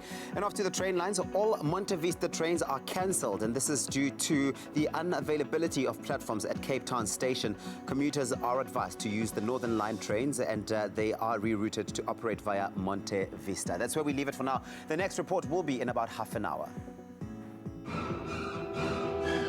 Don't fear the flu. Boost your immune system with Effaflu C Immune Booster by Pharmadynamics. Effective, affordable healthcare. And now let's take a look at your temperatures across the country. But first, we appreciate a stunning picture sent through to us by Eloias Esterhuisen, who sent this incredible sunrise picture from Saldanha out in the Western Cape. Eloias, you can expect partly sunny conditions with temperatures that are not as warm as the day before, but they will reach a maximum of 19 degrees today. And we take a look at the temperatures starting off in Polokwane with a low of 6, reaching a high of 22. Mbombela, high humidity starting off at 8, reaching a max of 24. Pretoria, 6 and 24. Johannesburg, your low is 5 and your high is 19 today. Out in Mahikeng, 5 and 23, your max. Klerksdorp, 5, reaching a maximum of 22. Kimberley, 7 and 23. Bloemfontein coming through heavy with the lowest temperatures in the country, starting off at 2, reaching a maximum of 21. Richards Bay, you've got 12 and 22. Pietermaritzburg, 7 and 20. Durban, South Africa's playground, starts off at 16, reaching a high of 22. Mthatha, 7, reaching a max of 22. East London, you've got some northeasterly winds traveling at 22 kilometers per hour. Your low is 14 with your high 24. Craddock, 8 and 24. If you're out in PE, brace yourself, 12 your low and your high is 24. George, 11 and 23. Sutherland, northwesterly winds 15 kilometers per hour. Your low is 7 and your high is 19. Out in the mother city, Cape Town, 10 and a max of 19. Worcester, 7 and 24. Springbok, 7 and 24. And the highest temperatures in the country, it is Uppington today. Your low is 13 and your high is 27. That's where we leave it for now. Please do remember to send us those beautiful sunrise pictures. We love to see them. Share them with us on Facebook using that original and official hashtag Expresso Show. Well, a week from now, Cape Town will be celebrating once again the monthly First Thursdays, and there you can catch the likes of Misha Dreamfolk performing at the Raptor Room. And right now, she's about to give you a tease of what you can expect at that performance with a song called Tell Me Tales.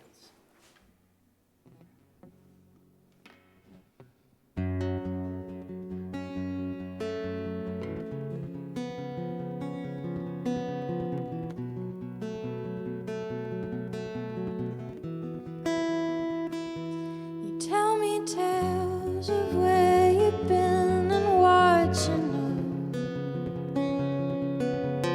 Battles you have lost and won in ways you wish to grow. And it's the fifth idea that gets me every time. Perhaps the very reason I am yours and you are mine. Will you tell your stories till the day I die? May the vibrant youth within us hold on tight while we're alive, and may we never forget all the things we tried. Magic in the chaos and the gold within the dry.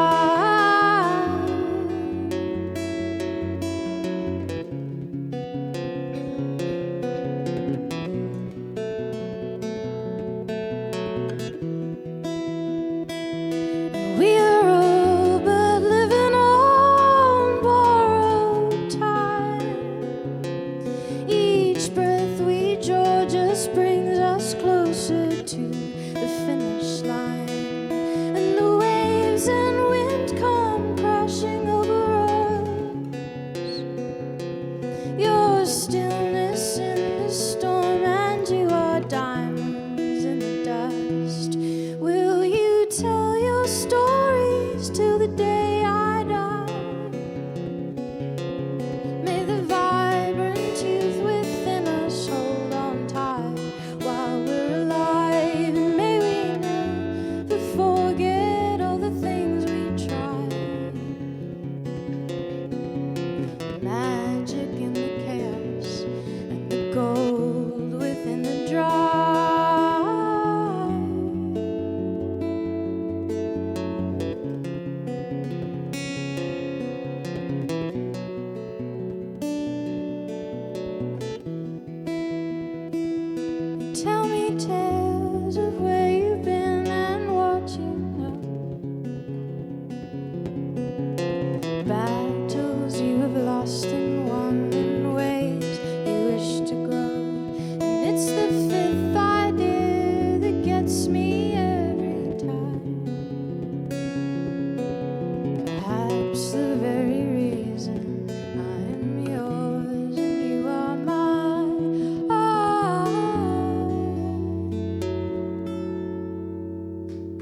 It's my feel-good breakfast show.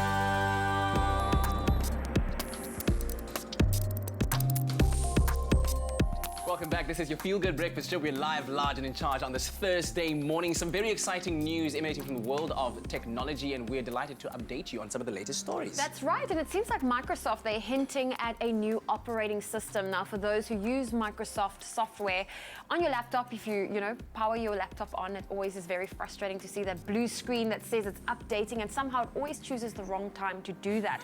Now, while perhaps your frustrations will soon come to an end, and this week at Computex in Taipei, Microsoft, they hinted at a next generation operating system, which they'll simply call Modern OS. Now, the whole thing was very cryptic, but some of the potential features that were alluded to are seamless updates that happens in the background, default security software, and better communication between your Android device and your laptop, which, for example, means in future versions of Microsoft, you might be able to connect your phone screen directly to your computer, and you can use your mouse and your keyboard to interact with the apps that's on your phone and content.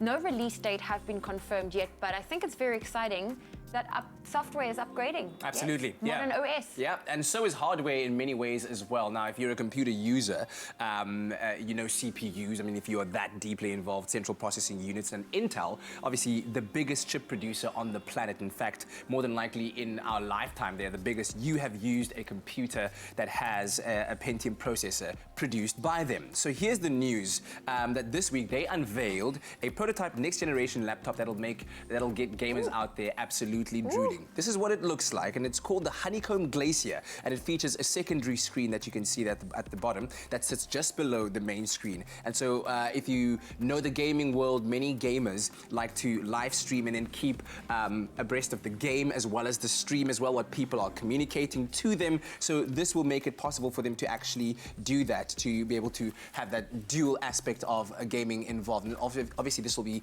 great for people that do design work, editors that need to preview their edits in real time, without having to wait for compilations or things like that. And especially for people that love to work on multiple screens at once. So Yes, this exactly. is a laptop that then makes that possible for them to have that same effect. Which makes you kind of think, like, what have we been doing with that massive size keyboard all these years? Like, it's been that amount of keyboard space. You don't need that. Very cool. I'm excited. Listen, things like this, when it comes to hardware and software, I'm always excited to see the direction technology is going. Yeah, this might be the future of what laptops look like. This might be the future of what operating systems do for you as a user. But let us know some of the stories that have captured your attention from the world of technology. Share them with us. And of course, you can find more on our website under the technology tab on expressoshow.com. There's a glass and a half in everyone. Well, you know that here on your Feel Good Breakfast Show, we are all about the positive vibes, and we also know that most people want to be a little bit more generous, but it's hard to find ways sometimes. Well, Cadbury Dairy Milk is tapping into South Africa's generosity this year to shed light on the fact that we actually have an estimated 3.7 million orphans who sadly don't get to experience some of the smallest joys, something as simple as a toy to play with. Enter the Little Generosity Shop, where you can help out. It's absolutely fantastic, and we love it. They're giving us a chance to make a difference in the lives of as many children as possible by collecting toys, books, and games in exchange for a Cadbury Dairy Milk chocolate. And this morning, Grace Stevens, you are part of all the action, right? I just think it's just the most wonderful campaign, and it's a privilege for me to be a part Absolutely. of it. Now, you got this toy. This actually belongs to your daughter, or used to belong to your daughter? Used to belong to my daughter. She's 13 now. Yeah. And this is Ellie. Ellie, brought like her elephant. Ellie, like elephant, yes. Yeah. Yeah. And it brought her a lot of joy and comfort. Fantastic. So I want another child to feel that sort of joy, to have something to connect to, and to hug, and to hold, and to fall asleep with. And we all need that friend to do that with. But what is your message of hope to the child out there that's going to be receiving this toy? I think I want them to know that someone cares about you. Someone cares how you grow up and how you end up as an adult, and that there's a community of people out there that love you and that want to bring comfort to you. I'm getting on a standby with the chocolate, but please tell me, why do you think it's so important that something as small as a toy can make such a huge impact and such a huge difference in the life of an orphan child that might not otherwise have it? Why is it so important to do this? I think it's so, for me as a mother, I'm showing my children that there are children out there that aren't as privileged as they are. That they don't have parents to love.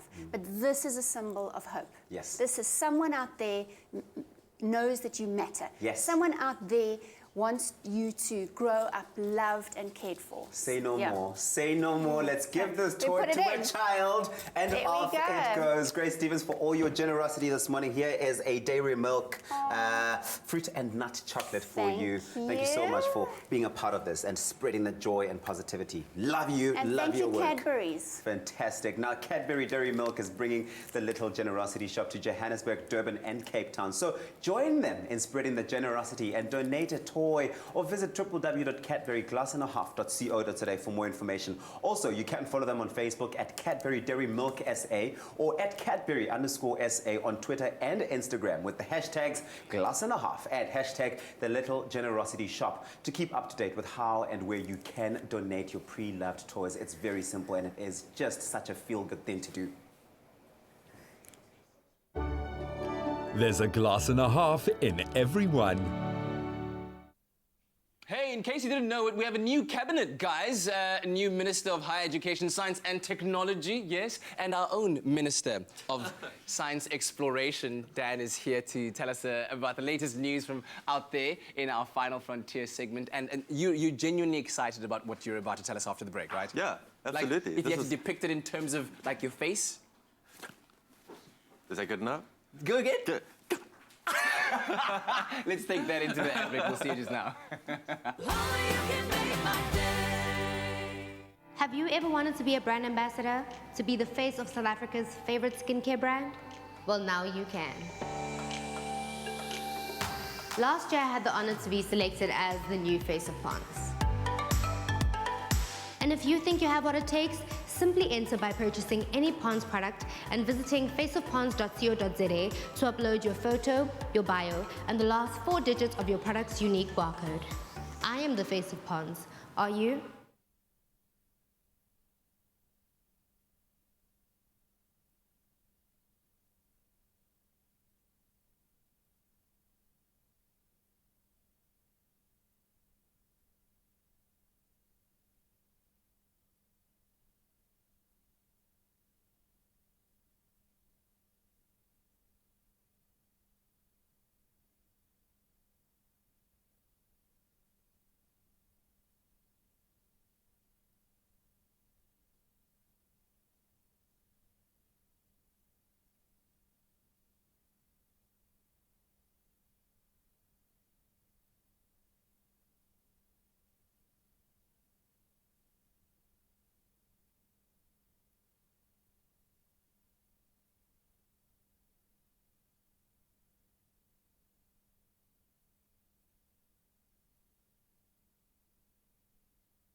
It's my feel-good breakfast show.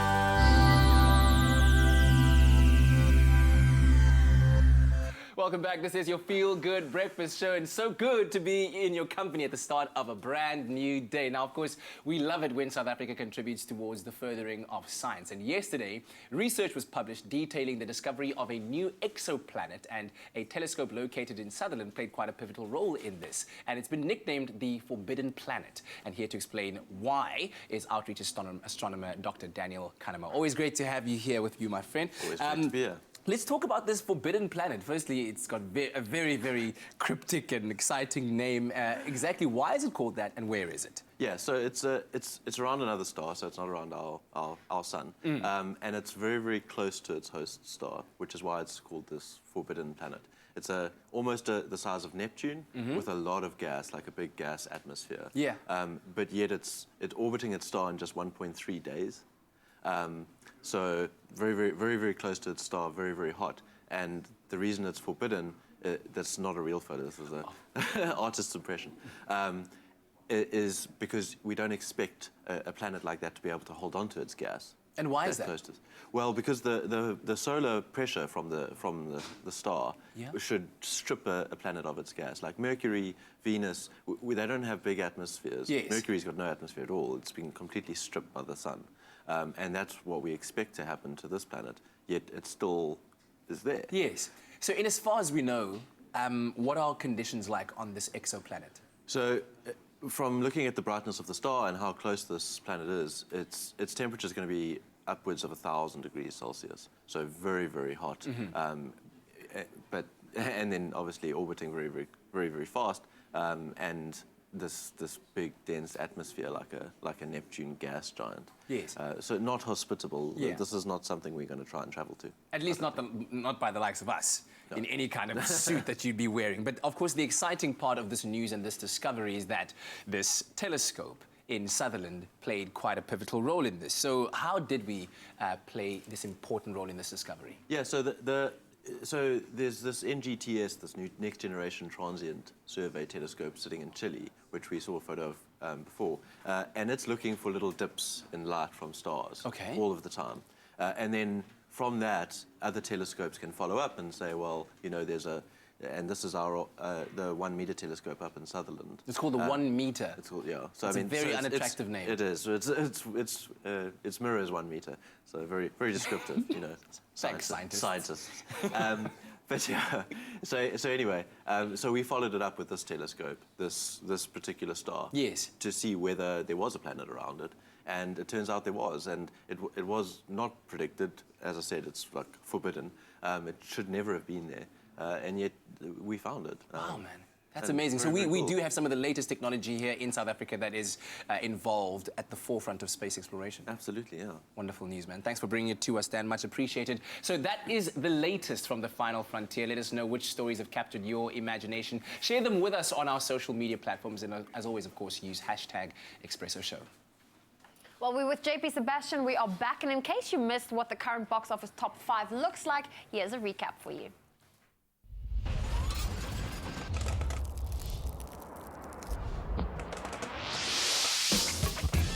He can show us the world, but will we wish Aladdin hadn't? Here's last week's box office top 5.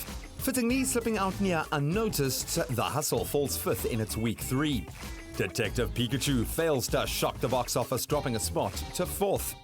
Thanos stirs scarcity fears. We just gave one movie 40 billion rand in a month. Avengers Endgame is 3rd. It wasn't just a puppy, and it's not just popcorn. John Wick 3 is a must-see what action's meant to be in 2nd. And a 30-year-old animated masterpiece gets a live-action makeover. Aladdin opens 1st.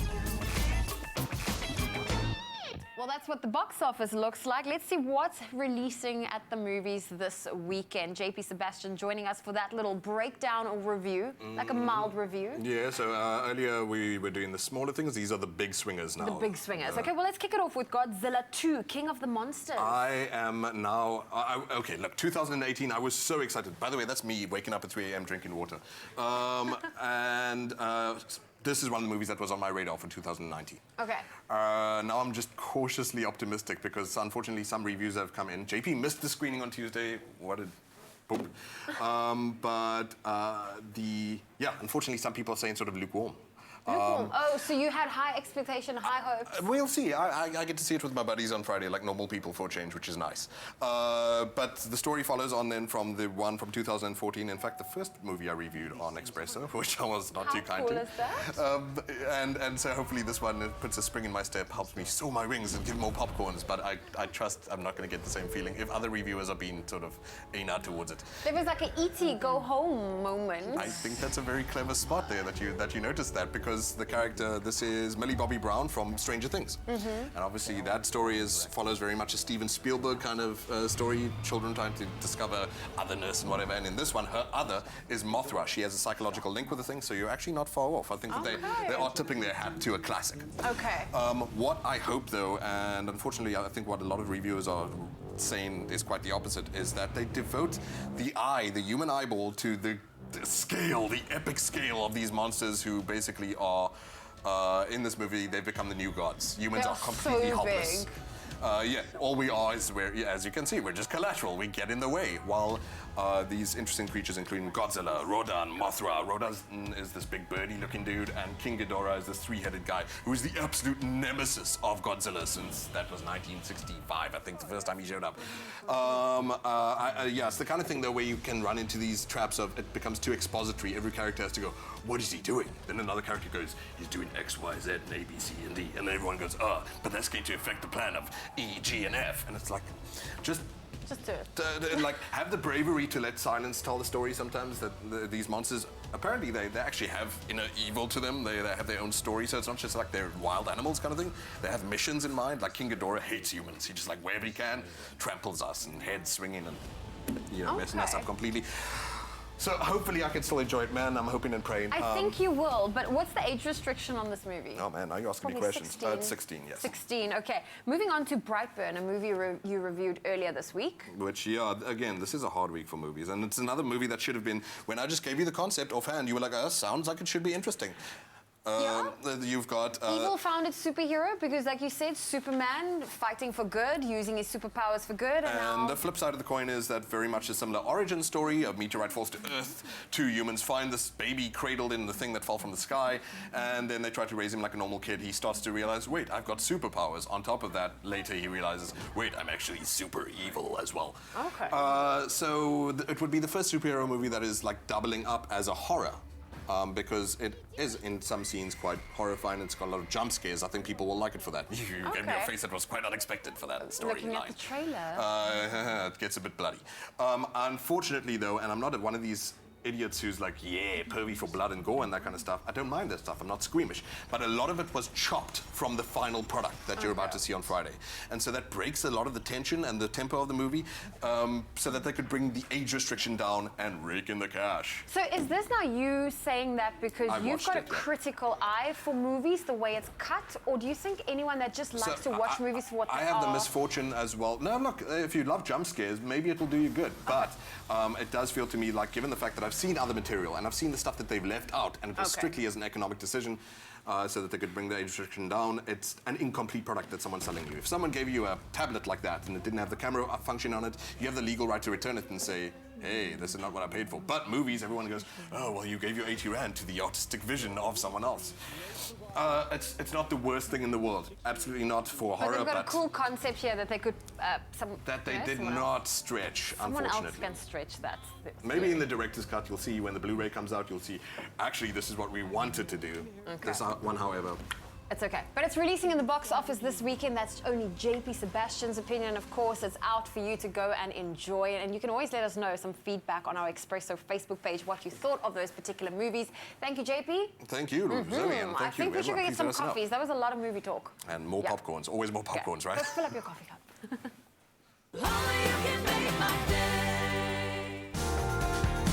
To book your stay with SA's coolest hotel brand, visit protea.marriott.com today.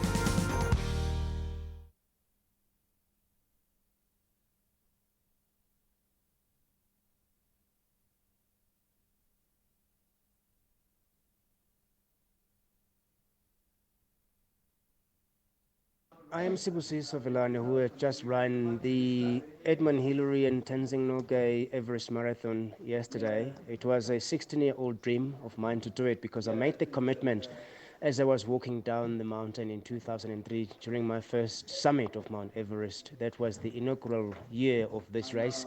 16 years later, I feel very exhilarated to have run it.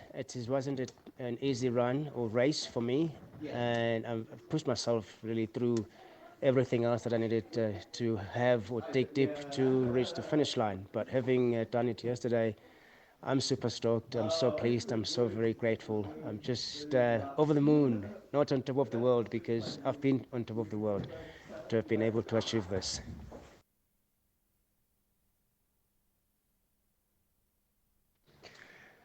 After summiting Everest in 2003, I decided I was going to run this marathon, which I did last year. No, we were just checking IFB. Villani started climbing mountains in '96. If you maybe just gave me a bit of, yeah, just a little bit of that, yeah, that's, okay, cool, yeah. Summit of Everest, becoming the first black person in the world to achieve this.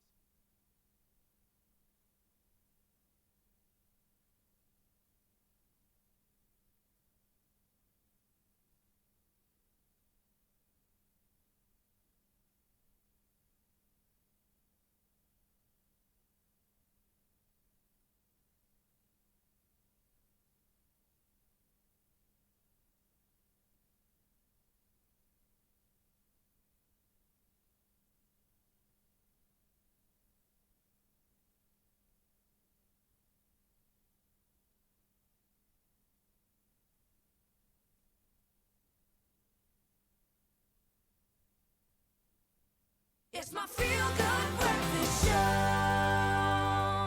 Welcome back. This is your feel-good breakfast show, Expresso, on SABC3. Earlier on, we were talking about how a South African telescope helped in the discovery of a new exoplanet. But now we're talking South Africans doing incredible things. Adventurer and mountaineer Sibusiso Vilane started climbing mountains in 1996, conquering the Drakensberg in that year, and 3 years later, Kilimanjaro, and thereafter the Himalayas. Now, on the 26th of May 2003, he stood on the summit of Mount Everest, becoming the first black person in history, in the world, to ever achieve this feat. And now he's done it again, conquering the Tenzing and Edmund Hillary Marathon. What an incredible achievement. Sibusiso, you must be absolutely thrilled at this remarkable achievement. I mean, you've conquered, as I said now, the Tenzing and Edmund Hillary Marathon, one of the toughest in the world. Tell us about this journey and how you feel with what you've done. I am Sibusiso Vilane, who had just run the Edmund Hillary and Tenzing Norgay Everest Marathon yesterday. It was a 16-year-old dream of mine to do it because I made the commitment as I was walking down the mountain in 2003 during my first summit of Mount Everest. That was the inaugural year of this race. 16 years later, I feel very exhilarated to have run it. Wasn't an easy run or race for me, and I've pushed myself really through everything else that I needed to have or dig deep to reach the finish line. But having done it yesterday, I'm super stoked. I'm so pleased. I'm so very grateful. I'm just over the moon, not on top of the world, because I've been on top of the world to have been able to achieve this.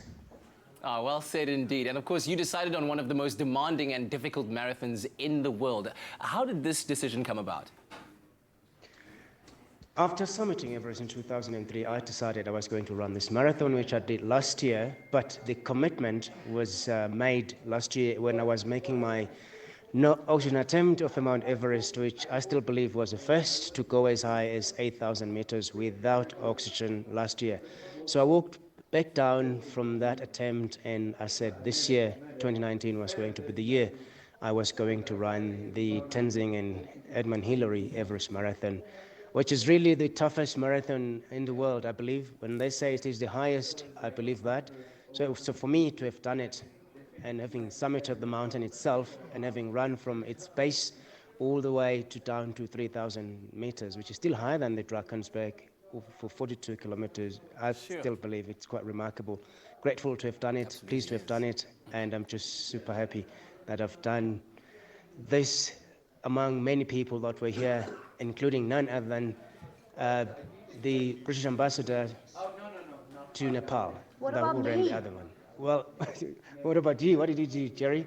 You trekked and you waited for 7.5 hours wanting to cheer me across the finish line. So it was so pleasing to see you about 50 meters before the finish.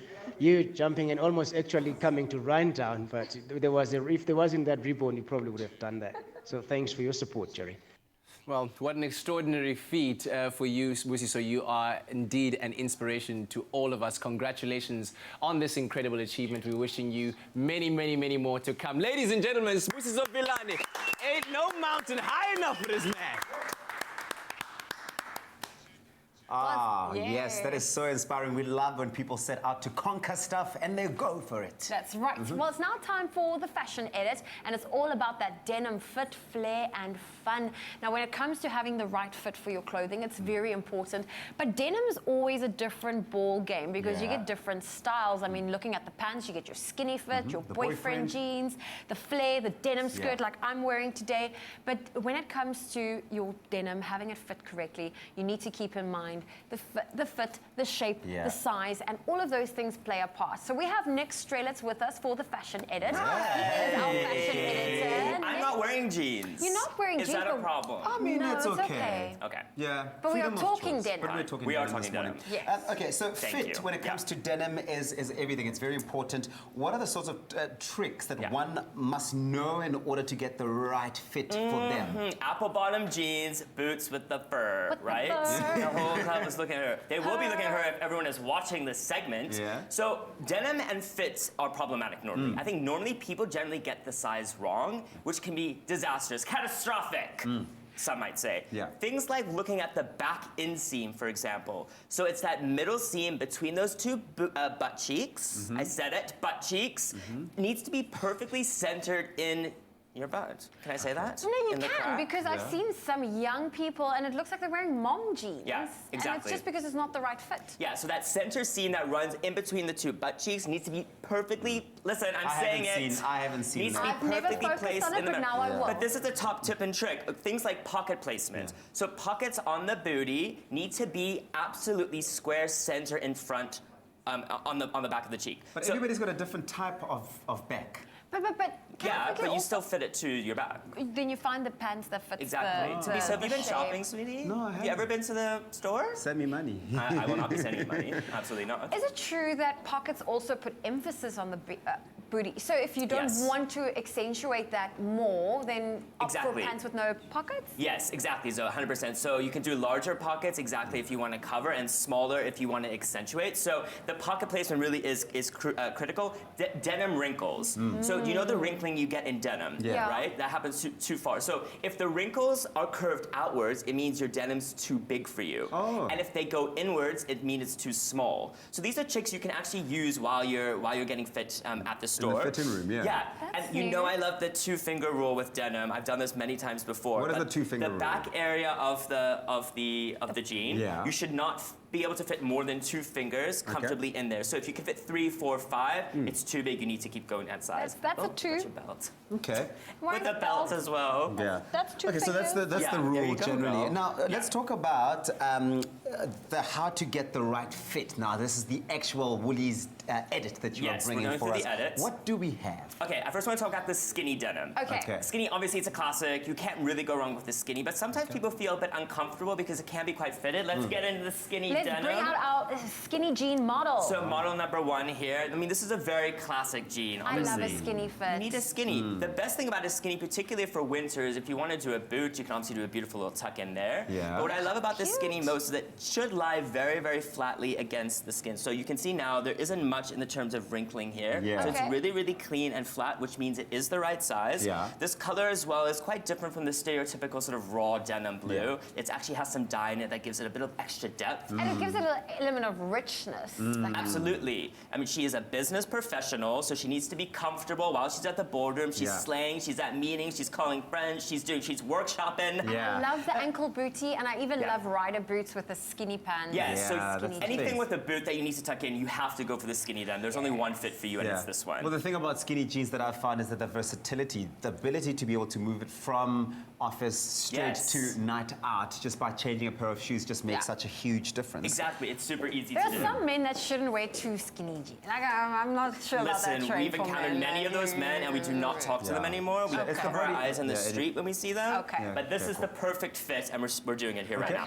Next is the denim pencil skirt. Okay. Pencil skirt is quite unconventional in terms of we normally see a bit more of the mini, right? More of a mini. I'm wearing the mini today. You've got the mini, which is beautiful as well. That's very classic. But the pencil skirt in denim really has had a comeback of late too.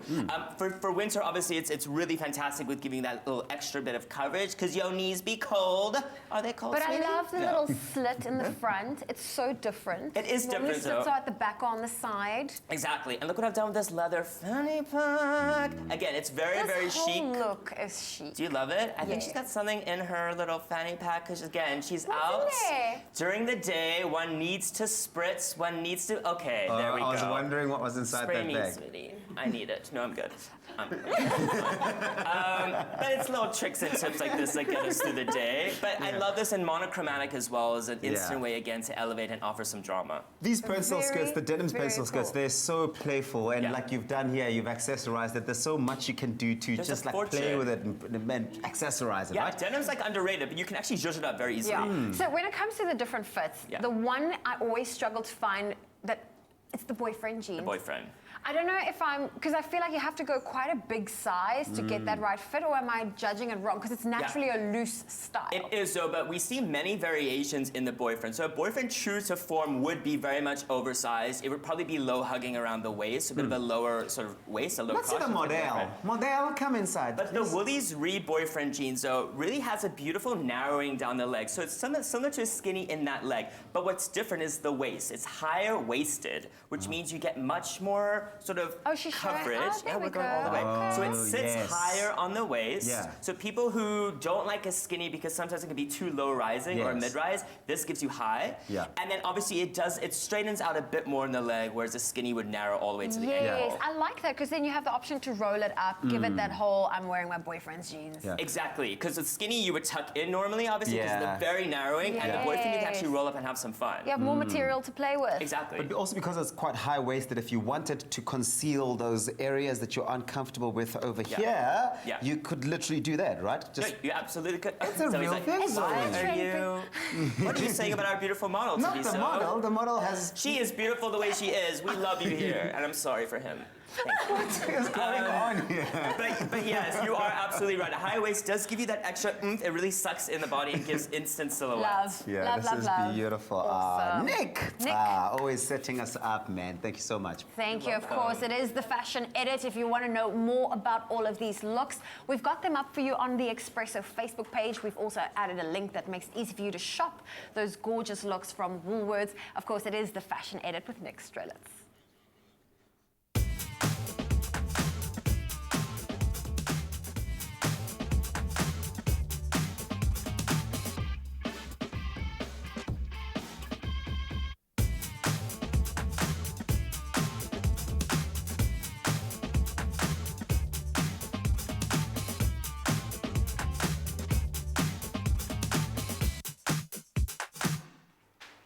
Well, this morning we're joined by some very special guests in studio. We've got Shivani Pillay, who's Marketing Director, Southern Africa at Michelin, and the Michelin Man is here as well, yes? Because we're celebrating 120 years of Michelin. That's it, yes. Very, very special. How excited are you? Super excited. I think Bibendum got up extra early just to make his trip here, so we really are excited. Yes. I think a lot of people were like, huh? Say what? We'll tell you what that name is after the break. Stay tuned. We'll be right back.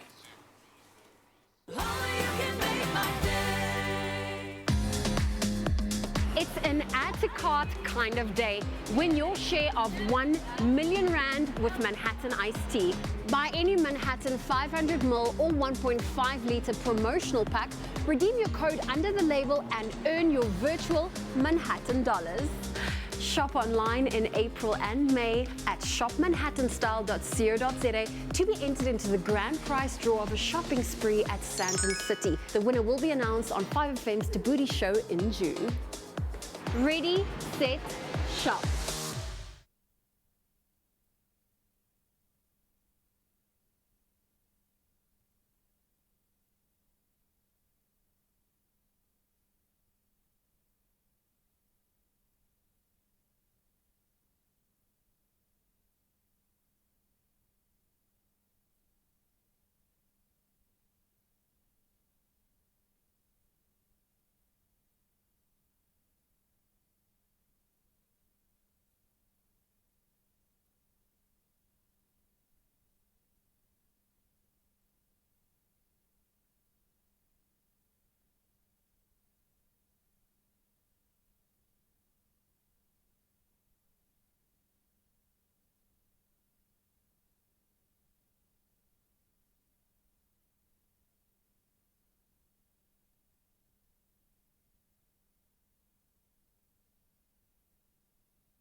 1, 2, 1, 2.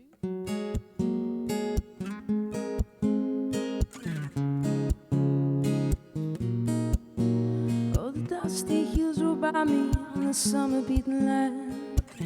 Oh, oh, baby, won't you take my hand? And I'm not sure of where I'm going. Could we drive until tomorrow? Watch the sky fade into dark as we leave it all behind.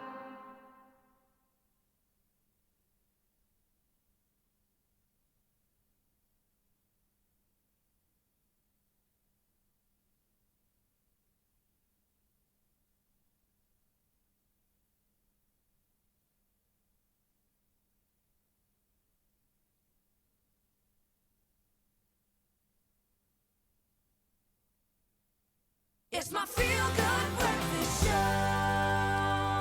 Welcome back to your feel-good breakfast show, Expresso on SABC3. Now, this morning we'd like you to meet someone very special. He's a friendly face that you've no doubt seen before. He is the Michelin Man! But did you know that his actual real name is Bibendum? And this is a milestone year for him. He's just turned 120 years old, and we're honoring his birthday with a rolling celebration. And so this morning we speak to Marketing Director, Southern Africa at Michelin, Shivani Pillay, on the heritage of the Michelin brand and what it means to be celebrating 120 years of this famous icon. Great to have you in studio, Bibendum. Good to meet you. Good to know your name. Shivani, perhaps you can start off by giving us a brief history of the Michelin brand, where it all started in 1889. So as you said, the Michelin brand was born in 1889. So that makes us 130 years. So apart from us being 130 years old, Bibendum, who's the Michelin Man, is celebrating his 120th birthday. Wow. So it really is a momentous, special year for Michelin as an organization. Absolutely. So people are probably wondering, who is Michelin, you know? Yeah. So Michelin is a tire manufacturer. And although we say we're a tire manufacturer, we think we're a little bit more than that. Mm-hmm. So we refer to ourselves as a mobility company. Okay. And you're wondering, why mobility? Mm-hmm. So it's linked to the sustainability, the safety, the longevity, the technology, the innovation, all in a tire. Yes. Because of course, our mandate is to make sure that you arrive to your destination safely. You know, and that's the ethos behind the Michelin brand and obviously the Michelin tire. And it's been driven over 130 years, and on the screen right now we're seeing some images over the years of Bibendum's journey, and of course he has been quite a pivotal icon in terms of the Michelin brand. Tell me what he means to the Michelin brand and how you plan on celebrating his milestone of 120 years. So, you know, the Michelin Man has many accolades under his belt. And to name just but one, he was actually named Icon of the Millennium in October 2018. And that's by Advertising Week in the US. So it's a pretty big deal, you know. Absolutely. And we thought, okay, how can we help the big guy here celebrate 120 years? And he's still looking fresh, might I say. And leaner. He crossfits a lot. So what we thought is, how can we get South Africans involved in Bibendum or the Michelin Man celebrating his 120th birthday? Yeah. So for the year of 2019, we as Michelin will be giving out gifts from Bibendum to the value of R500,000. Oh, wow. And I'm not going to give you too much information because I want people, consumers of South Africa, to follow the Michelin South Africa Facebook page, just so you can get in on the action. Excellent. I've actually got a Bibendum flash drive at home that I wow. received at one of your events. It's still there. But I do believe that to celebrate, you're going to be testing my knowledge a little bit. Do you have a question for me? Let's just I'm see. nervous. Yes. I'm very nervous. So, Boob, should we ask him now? Is it okay? Am I ready for this, Bib? Okay.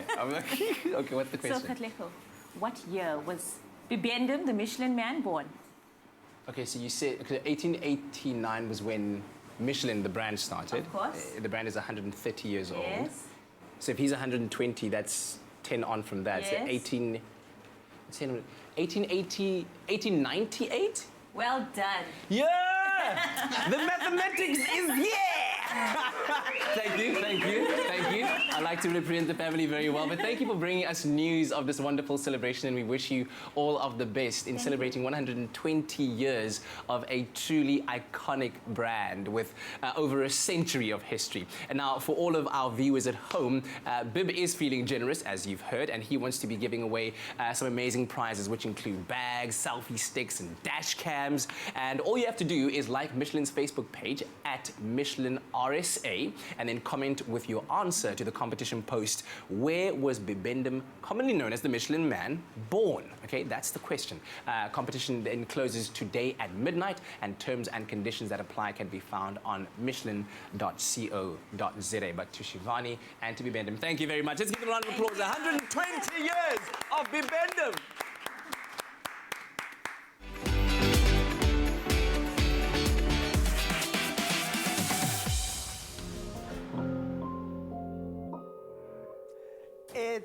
It's a celebration. Get entering right now. How exciting, the Michelin Men in the house. I mean, bringing back so many amazing memories. But also something that's bringing back memories is when I first saw you on social media, just you and the guitar at a London live venue, just rocking the audience. And you are here, Karen Lindley, to perform on your Feel Good Breakfast show. This song is called Drive Until Tomorrow. If you want to go on a road trip, this is the one. Check it out.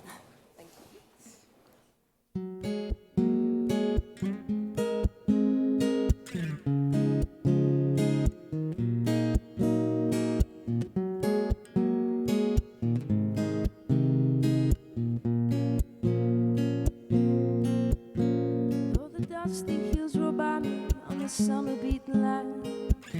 Oh, oh, baby, won't you take my hand? And I'm not sure of where I'm going. Could we drive until tomorrow? Watch the sky fade into dark as we leave it all behind. And there's no going back, no stopping. Please don't go changing your mind. And I'm not sure of where I'm going. Could we drive until tomorrow? 'Cause you are all that I need on the open road. And I'll tell you my stories I have not told. Roll the windows down, feel the wind in your hair. Oh, oh baby, I will take you there. And could we drive, and could we drive, and could we drive? Could we drive until tomorrow?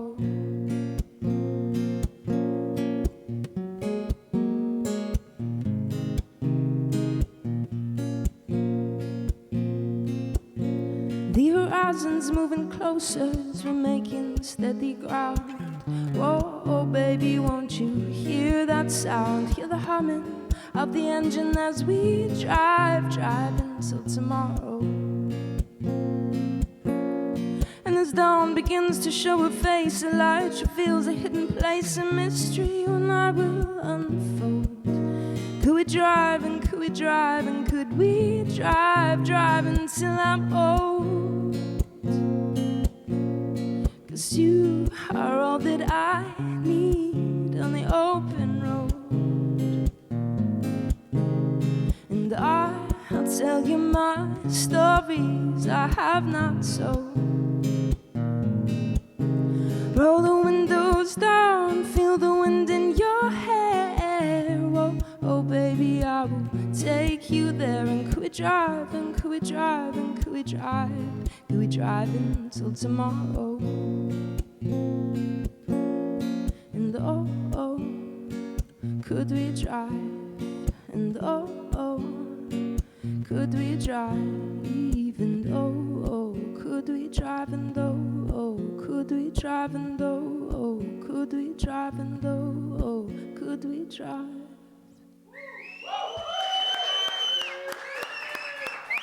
Oh, what a fantastic performance. Please head on over to our Facebook page and let us know what you thought of that.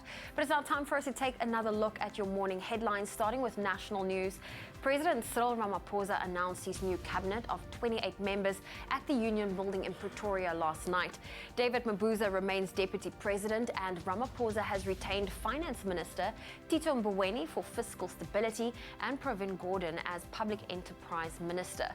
Dr. Naledi Pandor is the new Minister of International international relations and cooperation, the president made a shock announcement by naming Goods Patricia de Lille as Minister of Public Works and Infrastructure.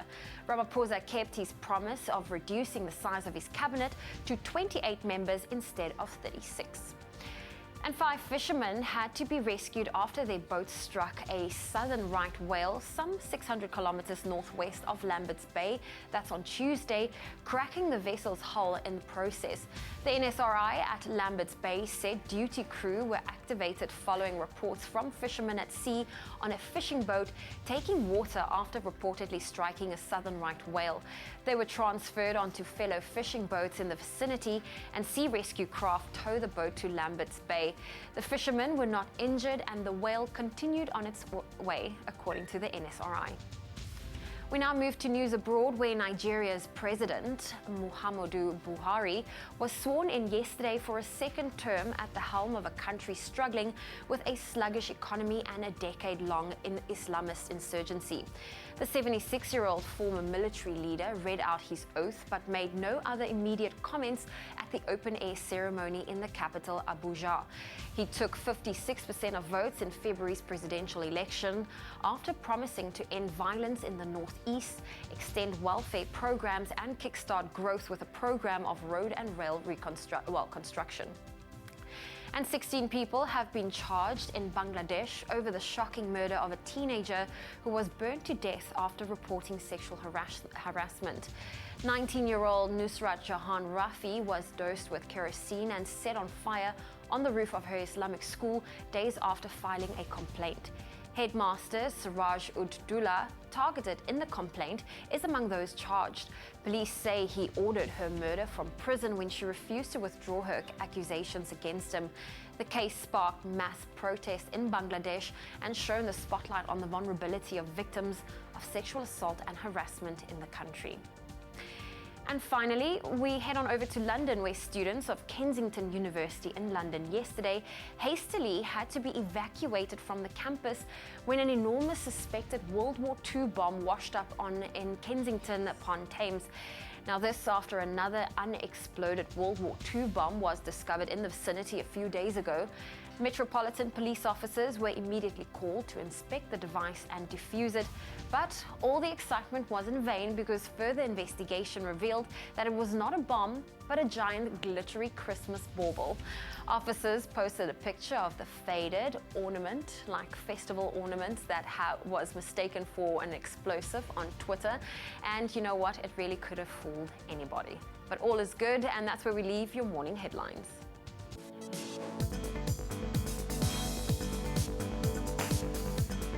And in the latest sporting headlines, Belgian forward Eden Hazard scored a brace in the All-English UEFA Europa League final that saw Chelsea beat Arsenal 4-1 at the Olympic Stadium in Baku last night. Now, it was a slow start to the final, with the first half ending with no goals scored, but the Blues were the better team in the second half, with goals coming from Hazard, Pedro and Olivier Giroud.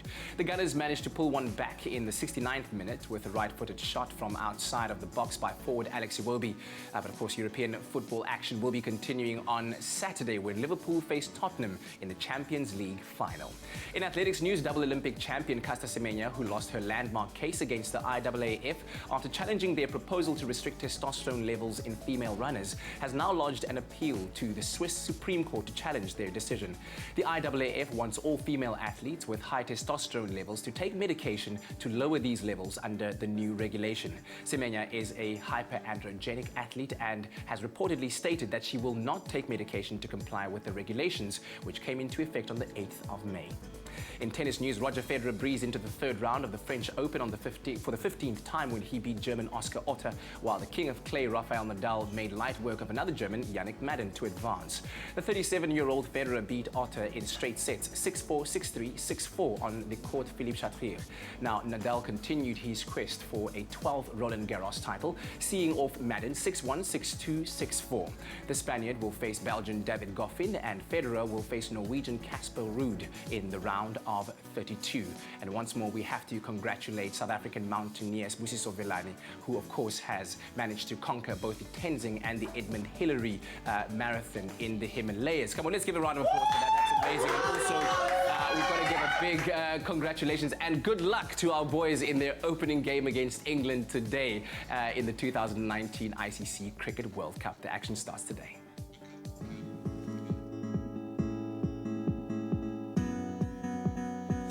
Thank you, Kat. On that upbeat note, let's take a look at your final report on the roads. It's starting off in Gauteng out on Montana Park. On the N1 southbound, there has been an accident before Stormful Road. Delays can be expected, so please do approach with caution. And if you are in the Western Cape, Strand on the N2 inbound, there are animals obstructing the road before Broadlands Road. All lanes are open, but please do approach with caution and reduce your speed. Off to the train lines, the T9503 and T9508 trains from Cape Town to Captain's Clip are cancelled, and this is due to sets out of service, so please do allow for additional travel time this morning.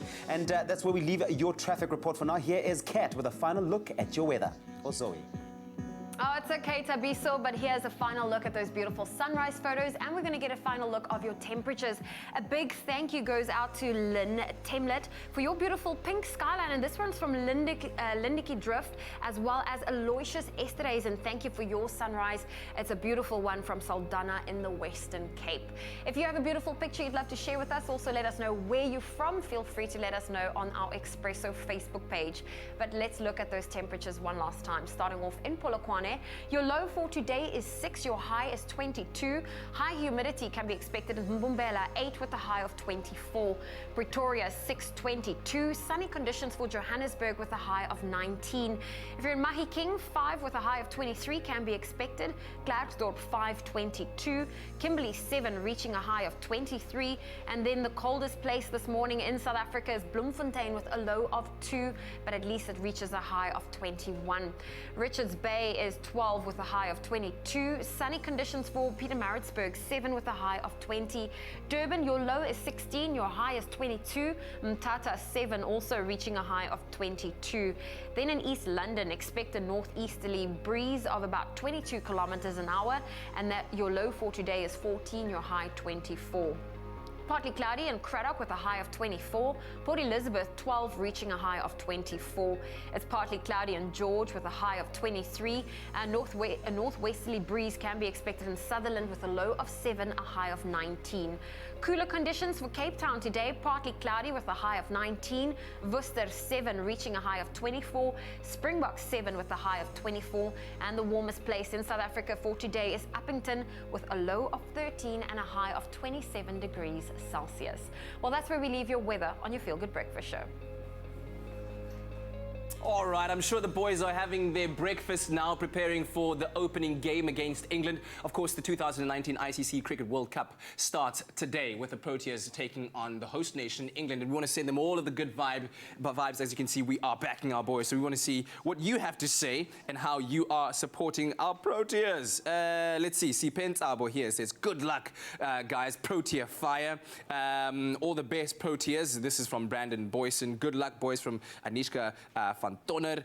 Rhoda says, good morning, Expresso family. Enjoy your day. Be safe. Good luck, guys. Absolutely. Yandy says, good luck, boys. My blood is green and gold. Love that. Specifically here says, come on, boys. KG, Ngidi, Petlukwayo, De Kok, Dumini, Duplessis, Tahir, Shamsi, Amla, Makram. Guys, make us proud. You all did good on warm-up matches. Bring that spirit back. Bring it back. Oh, well, let's hope that we do take this trophy this time around. Good luck to our boys. I'm sure they'll be starting their warm-up pretty soon. And of course, as we start the ICC Cricket World Cup action today in England. We're going to take a quick break. We'll be right back after this.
It's my feel-good breakfast show.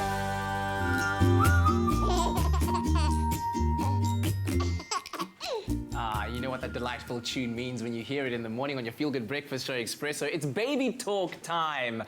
Thanks for joining us. Now, in South Africa, we do live with a very high degree of trauma, and sadly, it affects humans at their most vulnerable in infancy. And now, back from a very important conference hosted by the South African Association for Child and Adolescent Psychiatry is our resident expert guest, Meg Fora, who will be chatting to us about one of the major themes that were covered at the conference, which was traumatized infants. Thanks for joining us, Meg. It's always great to have you here. And addressing a very important issue indeed. So what exactly constitutes trauma for babies?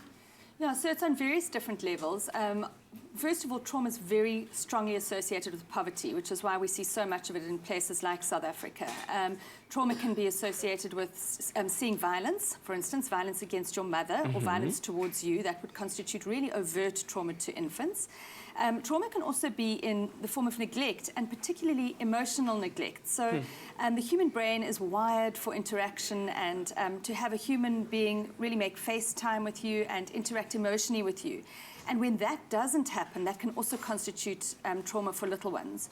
So very often, particularly in a more vulnerable population, a mother may have a teenage pregnancy or an unwanted pregnancy, or may be the victim of trauma herself, all of which would potentially make her unavailable emotionally to her infant. Wow. And that could constitute emotional trauma for the developing brain. Yeah, and it sounds like there are so many varying degrees of trauma for infants. What would you say would qualify as the most stressful, and why? That's an interesting question. I mean, I definitely think seeing like kind of overt trauma, like for instance your mother being attacked or you being attacked, would be traumatic. But what we also do know is that if a little one is in a relationship with their mother or their primary caregiver that is very nurturing and has a lot of what we call reflective function, which is where the mom really reflects on the infant state, that's very protective.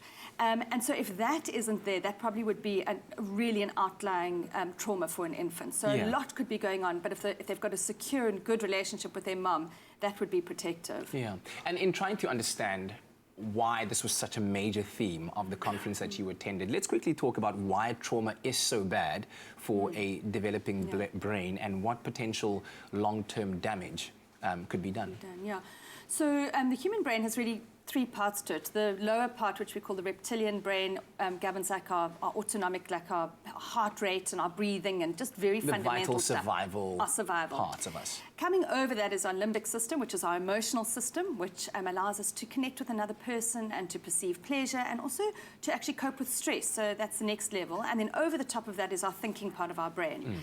Now, when you have a lot of trauma very early on, that development towards that thinking part of the brain actually gets kind of compromised in some way. So instead of being able to really concentrate and learn and develop and think properly, little ones get caught up in emotions. And that means that when they get to a school-going age, for instance, a very small trauma can be so big for them or perceived as so big that they're not actually able to access that thinking part. So you have things like attention deficit, learning problems, even language problems can develop.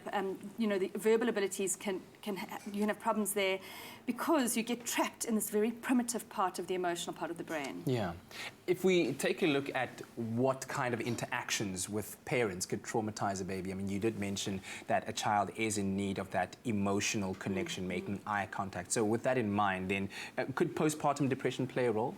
Absolutely. So what we do see, and bear in mind that a lot of our population, particularly if they are witnessing trauma, are depressed and anxious themselves. So you can have a mom who really is dealing with a whole lot of stuff going on in her environment who then becomes depressed.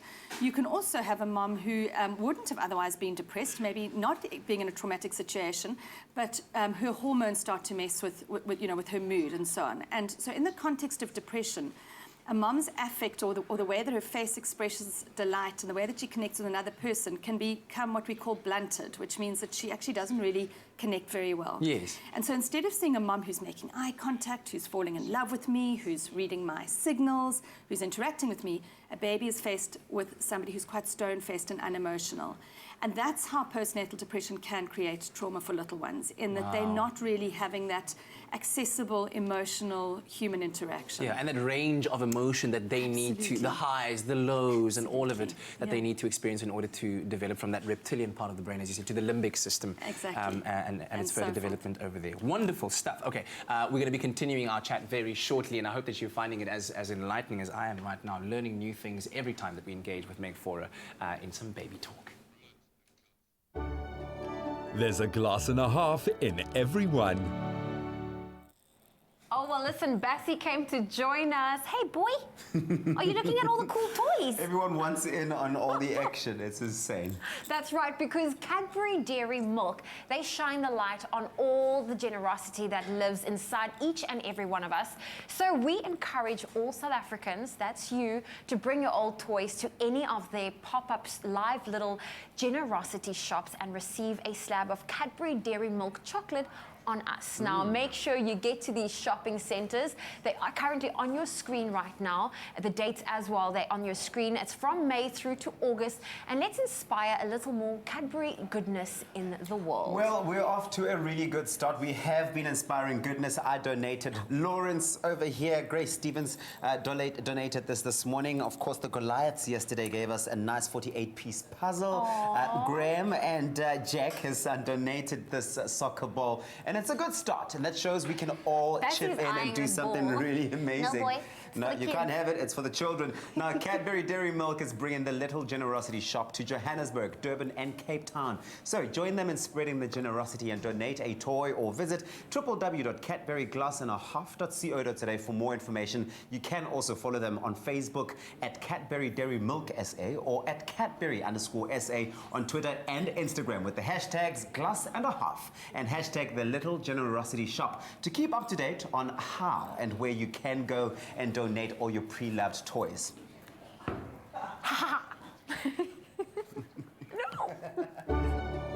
There's a glass and a half in every one. Hey, your Feel Good Morning continues after a short break, but not before we say good morning to Gabriela San Giorgio. How are you doing? I'm good, thanks, and you? Very well. Your hair's looking fantastic. We have a salon at work. It definitely makes life a bit easier when your hair looks done. Wow. And also, the sandwiches we serve up with Sis Princess, those are fantastic as well. Sis Princess, what's on the menu today? What you got? Cheese and tomato with lettuce. Ooh. Is that your kind of breakfast? Sometimes. You enjoy that kind of thing? If I'm training, then I have the sandwich. Well, you are training today. Yeah, I am. Because you were telling me that you were very well prepared for training. Yes, yes, I would. Do you want to tell everyone how well prepared you are for training? I'm so well prepared for training. This is my face of looking like I'm prepared. Fake it till you make it. You chickened out. Anyway, there's a sandwich for you. You can enjoy it. We'll be cooking along with Gabby a little bit later on in the kitchen. Stay tuned for all of that. Thank you so much. You're training. Come on, less carbs. Enjoy a moment in between with McCafe. See you after the break.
It's my feel-good breakfast show.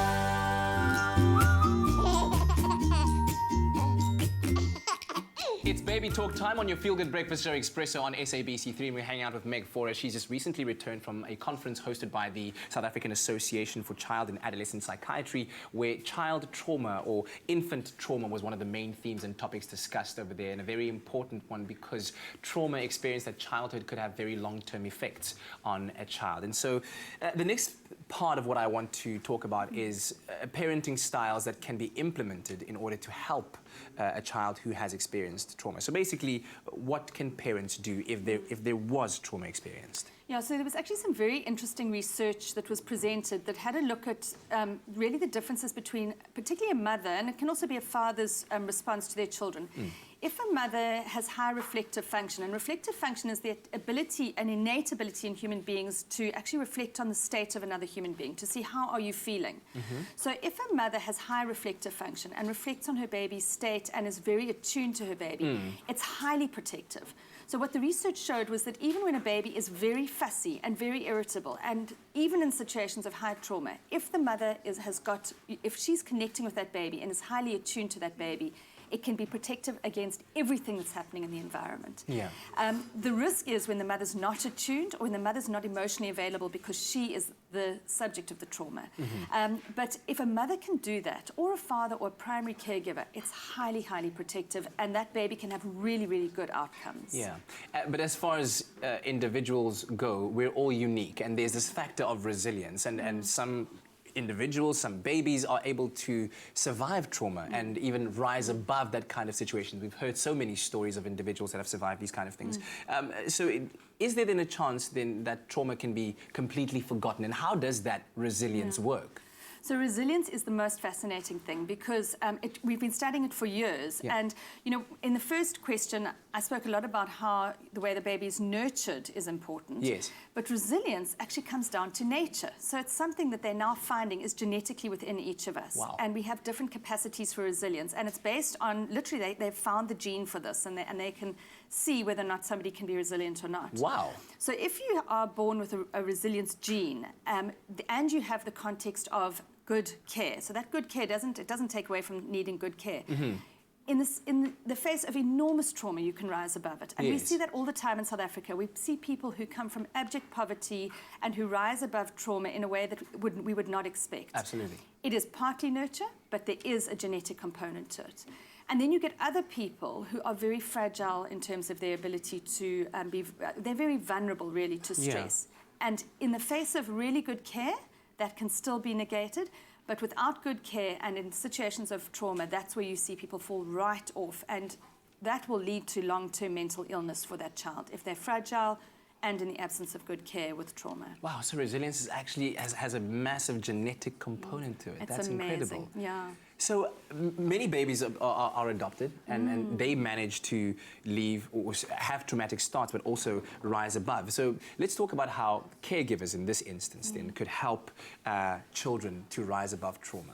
Yeah, and I think this is a huge concern, particularly in the South African context, where so many babies are adopted every year, and there's so many orphans out there. There's so many orphans, and many parents who take on an adopted child will be very concerned about the start they had in life. And I think the message there is, first of all, to understand that your little one could be really resilient, have that genetic composition. And I think I actually listened to a podcast this week that was saying about 80% of us have that gene for resilience. Yes. So it's not they're not in the minority. But more important is the way that you care for that infant afterwards.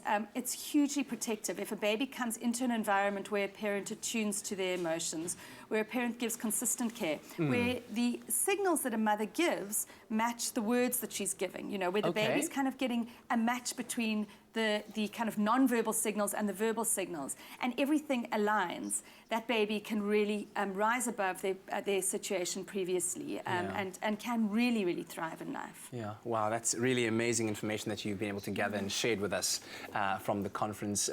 We wish you all the best. Please continue to attend these conferences and bring us more enlightening information. But for today, that is it for Baby Talk. You can, of course, follow Meg on social media at Meg Fora, and she'll be ready to answer all of your questions. She's also the co-author of 2 amazing books that you want to get your hands on if you're a parent.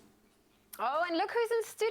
Gabby's and Giorgio. She's with us. Yes, of course. And you know what? Just when you thought kale had gone stale, be well, they have turned up the flavor and fun with their crispy kale and superfood sprinkle recipe. It's completely guilt-free. It's goodness that has never tasted this good or even been this easy. So make them ahead of time and you can store it in an airtight container. It's for a perfect on-the-go snack that you can take care of your heart, your health, and your happiness.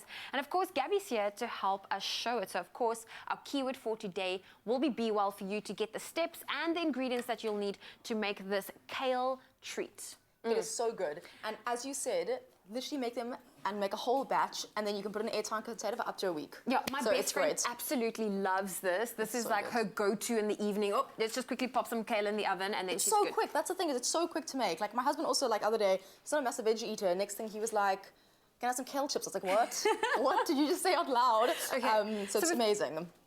Got our kale, obviously. We've got a bowl of kale that's here. So we've got it washed, and basically with those chips, you must make it the size that you want. So this is actually perfect because then they kind of like, feel like, they're bite-sized. They're bite-sized, that's the word. Yes. I was like, what's that word that you put? So you kind of make your size. I mean, I'd sometimes also make slightly bigger ones, so this is actually perfect. And now we're gonna make almost like a cheesy mix for our chips, for our kale crisps. So kale crisps. Yeah, so we've got turmeric, curry powder, and ground ginger. Obviously, you can choose what flavors you like. So I'm going to put some all in a bowl over here. We can actually kind of put all of this in, actually. And you know what's also great about our Be Well canola oil is it's Be Well is endorsed by the Heart and Stroke Foundation of South Africa. So I know, it's amazing. Good for the heart. So you've added your our spices. I've got a pinch of salt, and this is some nutritional yeast. Which is great for like a cheesy flavor. It's obviously vegan friendly, and it's actually very, very high in vitamin Bs. By the way, for anyone that's also iron deficient, it's amazing. Very good for that. And then we've also got a little bit of crunch, some sesame seeds. Some sesame seeds, okay. You're not going to remember all of these ingredients. That's why we have a keyword. You can SMS our keyword BeWell to 33728. We'll send you the link to the recipe and the steps to make these delicious kale crisps. So this is now where, when it comes to kale chips, this is your secret, okay? We got our BeWell canola oil. There we go. We're going to put like about a tablespoon in it. Like, so in this amount, I'll probably put about a tablespoon to 2 tablespoons on, okay? Okay. I love how you tablespoon, but you still drizzle. I'm like, that's how my mother cooks. It's never just a tablespoon. It's good for you, so you can have a little more. You have to judge it yourself. Okay. So the whole thing with this is, like, people laugh. If you go to a restaurant, you often see these days, you know... They just do it out of their head. I'm like, okay, so I think it's this much. But if you've been to a restaurant, they say massaged kale on the menu. And I saw that before, and I was like, oh, my word. Like, guys, fancy how kale. hipster is this right now? But you know what? It makes a big difference. Okay. So you actually have to massage You actually the kale. need to give it love. So Okay. you've got your oil in here, which we're going to toss now. So we've got our Be Well canola oil in there. And is this now the massaging? It's in this now. You're going to take, and it takes some time, guys, but it's love and it's worth it. You take These your are leaves. luxury kale And you are crisps. we are massaging the kale. Okay. So what are we actually doing now? Just We're basically getting putting the BeWell canola oil into the leaves. Okay. And obviously our spices. And then You the whole other place it trick. down. Yeah. Amazing. The whole other trick is making sure that it's not overlapping. Okay. So well, our canola Be Well, our Be Well canola oil, I mean, it's high in omega-3s, which is all the good things it's we beautiful. want. Of course, it also has a great velvety butter taste. And see how nice it, and even like from this piece, and you see how beautiful it's also spreading over the leaves as well. Yes, okay, So, it so spreads just really well. a little bit of love, because what my best friend does is she pops it on a baking tray like this, and she just sprinkles her Look, I mean, Be you Well can also canola do oil. that. You can also do that. I just find if you want it to be even, then And this is something the way, different, guys. Of course. It's the way. We always like to do something different. So once you've got it massaged, you know, all pampered and All ready pampered and on your loved. baking tray, how long do you pop it in the oven for? For 10 to 15 minutes. And which just give degree? it a check. Do you put it in the oven or the grill? Oven. Okay. 180 degrees. Also, just check it. So kale, when it over bakes and it kind of burns, it's really gross. You don't it goes want a bit bitter. that. So check it after 10 minutes, and if you want it to be a little bit more crispy, perfect. Pop it back in another There 2 we minutes. go. Of course, our keyword this morning is Be Well, so SMS Be Well to 33728. We'll send you the link to the recipe and the steps to make these delicious and fancy kale crisps. Look at that. So fancy. Okay. Well, Gabby, do you put some anything else over No, it? That's this is legit. This is I'm it. just going to keep on going. I'm Okay. actually Well, enjoying how myself. about we take some of these and taste it? And that's what they look like, guys. This is the afterwards. Oh wow, They're so good, tasty. eh? And that nutritional yeast is nice and cheesy as well, which is Get it. amazing.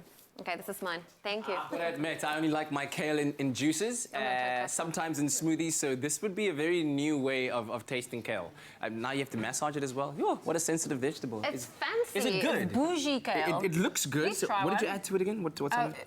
Gabby had a host of spices that she added and some toasted sesame seeds. You have to taste it. It's got a cheesy flavor to it. Don't be scared of it. Oh! Not that big. Wow. I What should have is this? known. Kale chips. It's like Oh, wow. a... So it's like a guilt-free snack. Guys, Because you're B-roll. having like vegetables, but like you're snacking at the same time. B-roll to 33728. It's for There we people go. who want to be snacks, but want to eat snacks too. Right? And still be snacks after eating the snacks. Okay. Wait, that could be... Okay.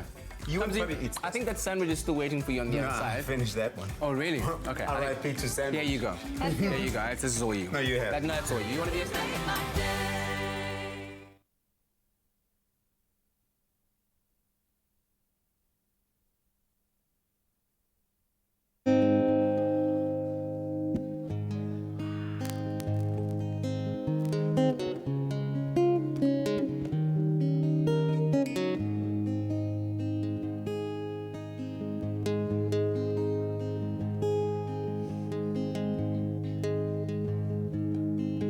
When I wake up, yeah, I know I'm gonna be the one who wakes up next to you.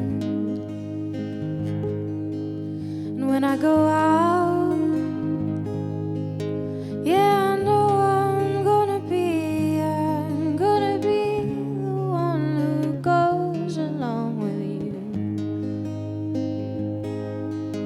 And I would walk 500 miles and I would walk 500 more just to be the one who walked 1,000 miles to fall down at your door.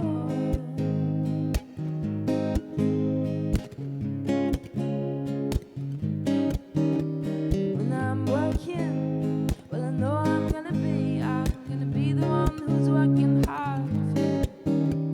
When I come home, well I know I'm gonna be the one who comes back home too.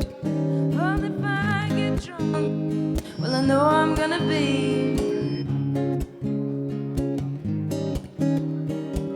I would walk 500 miles and I would walk 500 more just to be the one who walked 1,000 miles to fall down at your door.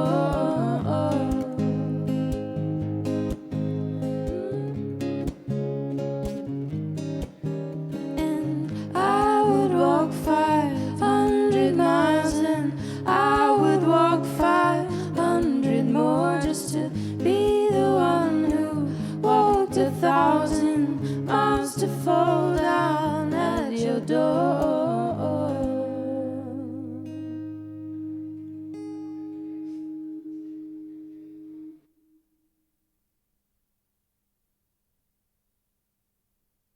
It's my feel-good breakfast show. It's time for a little bit of feel good. So good.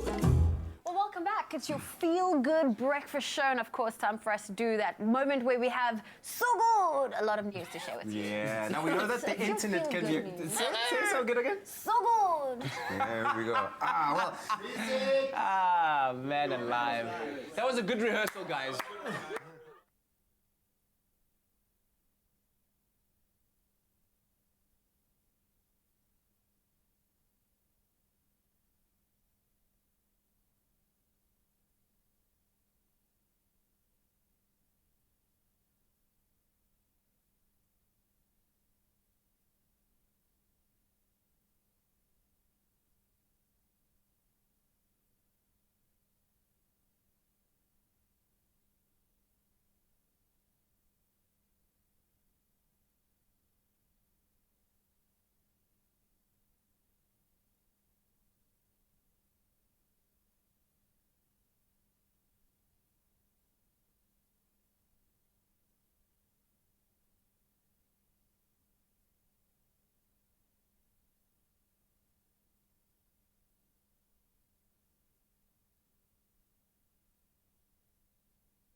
It's my feel-good breakfast show. It's time for a little bit of feel good. So good. Oh, welcome back to your feel-good breakfast show, Expresso. And it's that time of the morning where we inject a little bit of that feel-good into your day. Why do you guys laugh? Do it again. So Do it again. There we go. Oh, There we man, go. it's That's the way. precious. That's the way. Now, guys, we know the internet can be a very scary place, Yeah. depending on which side you find yourself. But when it is used to share stories of hope, the impact is unprecedented. Now, Arnold Schwarzenegger and Ephraim Mohlakani were reunited 18 years after a pep talk that changed both their lives. And this wouldn't have happened if it wasn't for a Facebook post. Now, check it out. On the 23rd of March, 2019, the Humans of New York Facebook page shared a story of Ephraim. Now, he shared that he is a South African man who is currently on the board of the Special Olympics World Games. Now, he struggled with his academics while growing up and hated that he couldn't pursue tertiary education because of his learning disability. And everything changed 18 years ago after he met Arnold, who encouraged him to embrace his strengths and accept his weaknesses. And this is the story that has just really moved so many people. And Arnold himself saw the Humans of New York post, and then he commented on it with an affirming message to Ephraim. And he says, you can see here, thank you for sharing this. I'm not sure you'll ever see this post, but I hope that someone tells you, I am so proud of you. You are a champion, and I can tell you, you are also a fantastic father. You inspire me. I mean, Sure. Beautiful. when Arnold can say something like that about you, that's absolutely incredible. He then shared the Humans of New York post on his Facebook page, asking if anyone knew where Ephraim was, because he remembered him from their encounter all those years back. And eventually, when Arnie came down to South Africa in 2019, very recently in fact, him and Ephraim saw each other again after 18 years. And Arnold then elected Ephraim as the South African ambassador of the Special Olympics. And there's a photo to commemorate that. How amazing. Yeah. It really can bring people together and really can bring those feel-good stories right to the fore, right? Yeah. Yes. Beautiful. Well done And to that you, Mr. Humans Mohlakani. of New York Facebook page, my gosh, do go follow them. They Get the share the book most as well. incredible posts on the daily. Yeah, seemingly simple stories of people's interactions every day that are just so, they're really moving stuff. Well, there you have it, your feel-good, so good moment of the day. And we hope that you truly do find inspiration in those stories. And if you have any inspirational stories or videos, feel free to share them with us using that hashtag Expresso Show.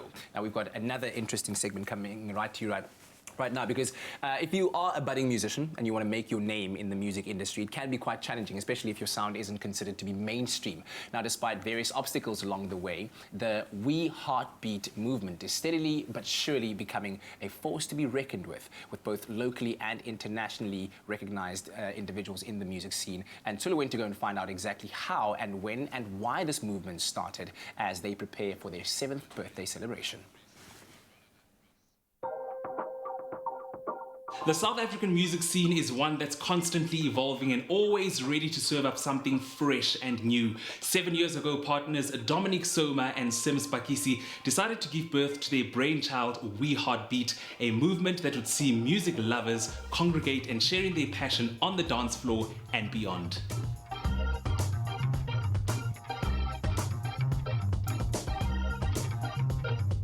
Take us back 7 years ago when you had this brainchild to launch We Heartbeats. What was the motivation and the inspiration behind it? I think both myself and Sims come from a very unique musical background in terms of our own individual careers. And at that time, we felt the scene was getting a little bit saturated in terms of the hip-hop culture that we were consumed in. And we just felt the need to create something fresh, something different, something unique that hadn't really been explored in the South African market. When I was first introduced to We Heartbeat, I thought all you guys did was throw parties, but you guys do a lot more beyond that, right? I think our main goal was to not only have an event, but to also kind of have a longer, lasting sort of effect, with the tours. With that being said, we created meet and greet sessions where local musicians can meet, their idols, and also just create knowledge transfer. And it's a beautiful thing to see how, people all come together through music. How would you explain what beat-centric music is? Most people within the electronic scene kind of gather their influences from different places. But I would say mostly it comes from hip hop. I would say it's a spin-off from hip hop, fused with different other genres. What is it that you enjoy so much about the music scene, both locally and internationally? I think music is a huge platform to bring people together. People that come from different backgrounds, different countries. We've all got some common goal. A large part about what we've been doing is also based on a cultural exchange, trying to share, open up our city to the rest of the world and show them what we've got on offer. Well, my involvement with We Heartbeat started off as a fan, simply just going to the events. It then translated into a very organic relationship, which has been pretty cool. Working along with Dom and Sims, from a fan to playing at the events to putting my hand up to wanting to kind of work with some of the projects and get myself involved. It is a good combination of the local talent as well as international talent brought to the country. I really think that it's a blessing that they've taken it upon themselves to make sure that they're not compromising in terms of the music in the event space. Yeah, music is the main frame, and therefore we spread love. So we need more beats. Being affiliated with We Heartbeat has inspired me in so many ways. It's let me see that you can do whatever you want to do when you put your mind to it, because so many artists from overseas who we never would have thought would have came because of them, and I got to meet a lot of artists and producers and learn a lot from them through We Heartbeats. Now let's talk about your 7th birthday celebrations, Love, Life and Beats, the event taking place on Friday. What can people expect to experience? The 7-year Life, Love, Beats celebration is a representation of all our achievements over the last 7 years. We're very excited to be celebrating with some of our favorite artists. A duo coming all the way from Manchester called Children of Zeus. They are the main headliners, alongside Full Crate from Amsterdam and Hannah Faith from the UK. They'll be performing alongside some homegrown We Heartbeat talent that we've been working with over the last couple of years as well. Where to from here? What does the future hold for We Heartbeats? We're looking to expand our business model. A strong focus for us is going to be to develop a content music agency that focuses on delivering online content. We're also wanting to develop our Beats Festival and our Beats Lab project, as well as relaunching the We Heartbeat record store. We look forward to having everyone there and look forward for another 7 years. There's no doubt that being a creative entrepreneur can be challenging at times, and it's so inspirational to see that both Dom and Sims are working so hard to keep their vision alive. On that note, a very happy birthday from us at Expresso, and we definitely can't wait to celebrate with you this weekend at Life, Love and Beats.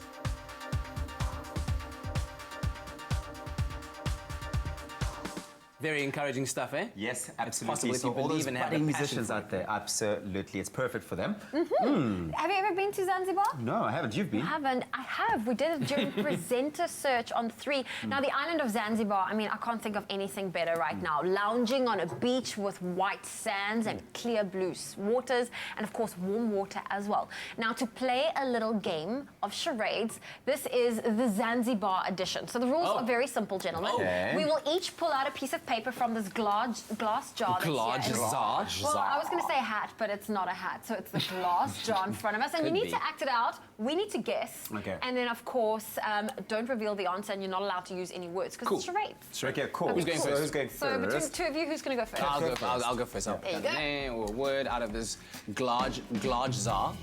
Just one. Glazar. Is that You just cool? one. That's There we All right, go. here we go. So this is what I have. Oh, this should be a pretty easy one. You guys, can you see that at home? Okay, you guys can see that. Okay. Can I go? Yeah. Yeah. Go for Okay. it. Here we go.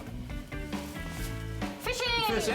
Ah, there we go. There we go. Your turn. Easy enough. Okay, right. You got it. You got it. How good a charade are you? Swimming. Swimming. Yeah. Oh, wow. You even tried to The make thing it. is, I don't know how to swim, so. Then do this. Yeah, what stroke is that? Yeah, but like if you're an Olympian, you like. The slap stroke. Yeah? Yeah, just. Olympians don't swim like that. Types. Okay. Okay, here you go. You have to close your eyes. My turn. My so you turn. don't My see it. turn. Let me show the camera. There you go. Okay, so what do you have? What do you have? So are these all kinds of things you can do in Yes, Zanzibar? things you can do in Zanzibar. Cool. What do you have? Maracas. Oh, cocktails. Drinking. What?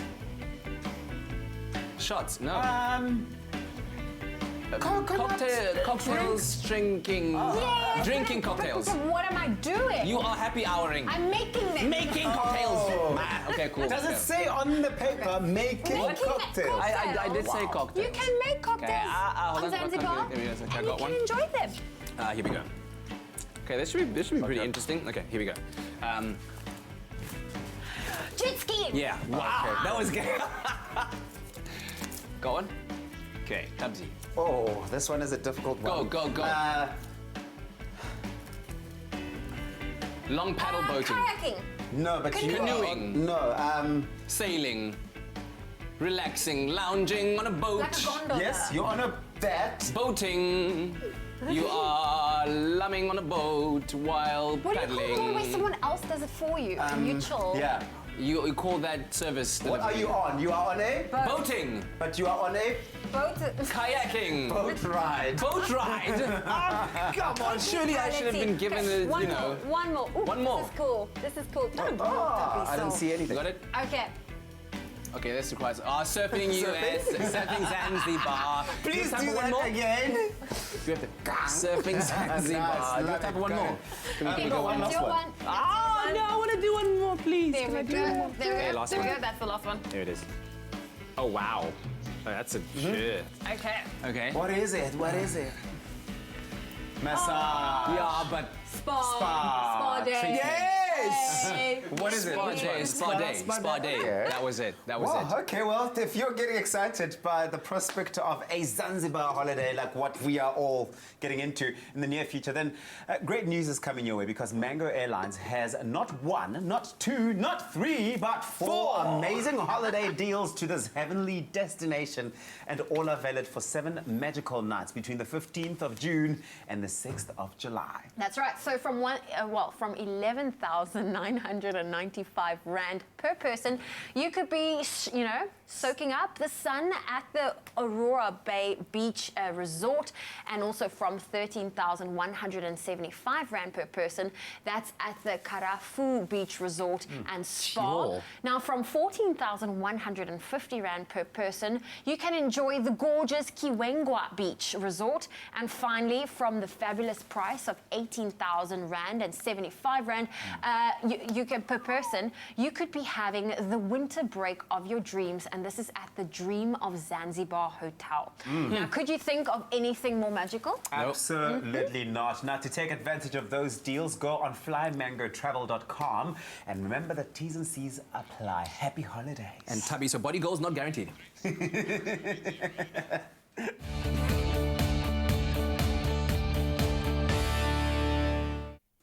All right, so with that, the ladies are standing by. Karen and Misha, thank you very much for the music. Of course, catch them performing at the Raptor Room first Thursdays next week. And once again, they give us a taste tease of what you can expect over there. Here they are performing 500 Miles.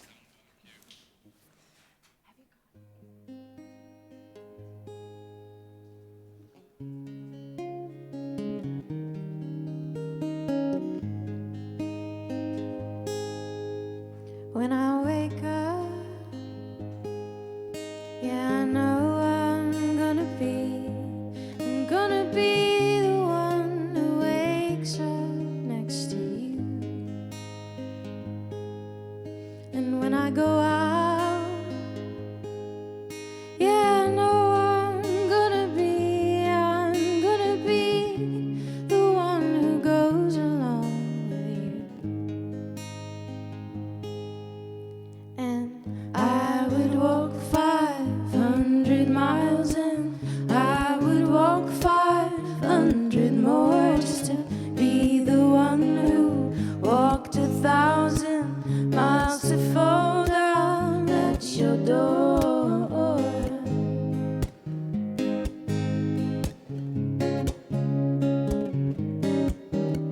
When I'm working, well, I know I'm gonna be the one who's working hard for you. When I come home, well, I know I'm gonna be the one who comes back home to you. And if I grow old, well, I know I'm gonna be the one who's growing old with you.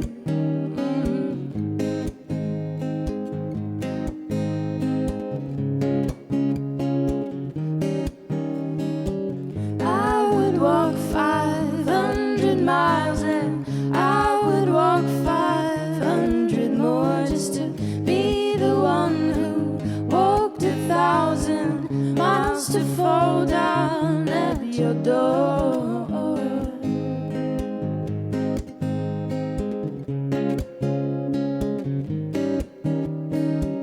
I would walk 500 miles and I would walk 500 more just to be the one who walked 1,000 miles to fall down at your door.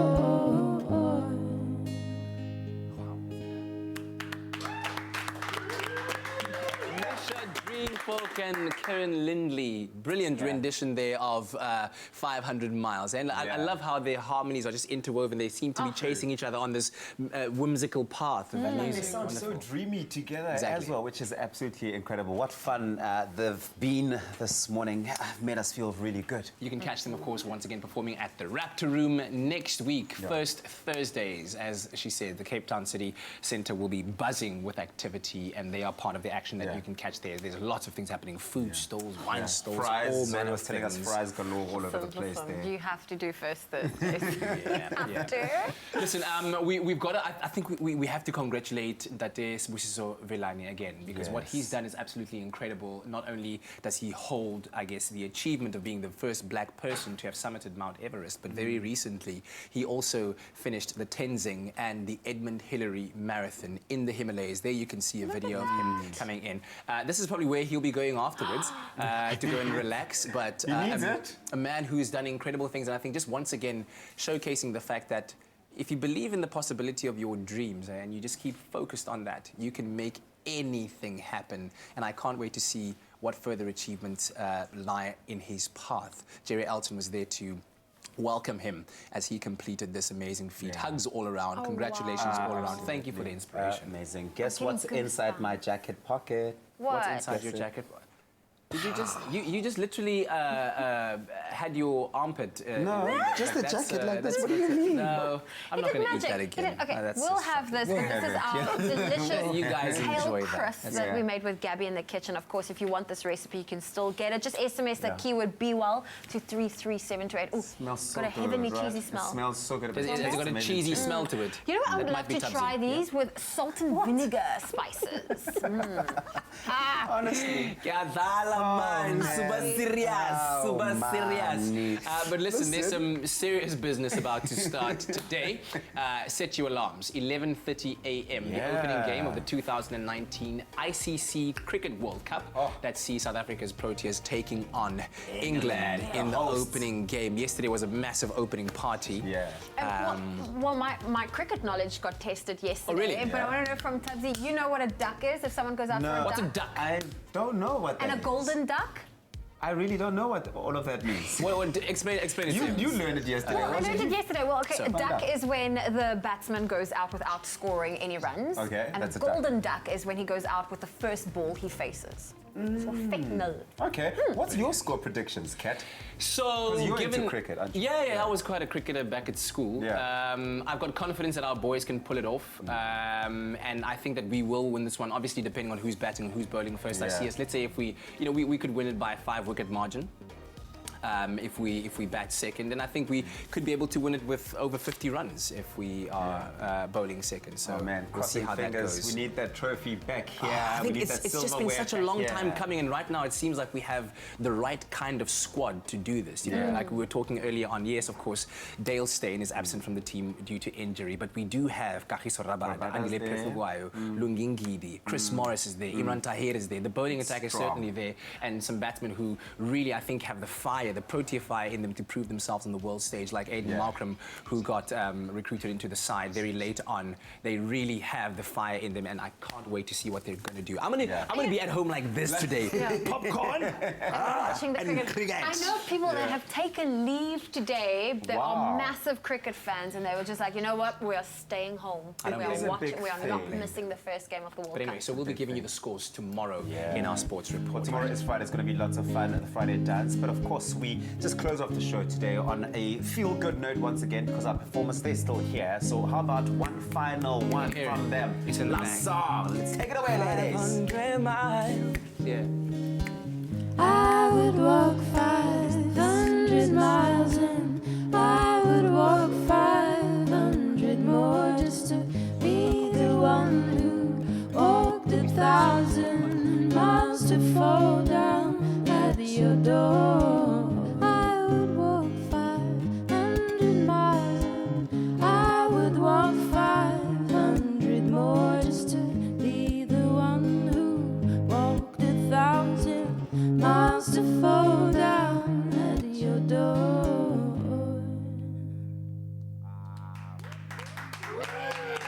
Definitely love that very, very much. All right, well, thank you very much for joining us on this Thursday morning. We'll see you again bright and early on the morrow. Have a lovely Thursday. We love you, South Africa. Make someone smile out there. And let's support our boys.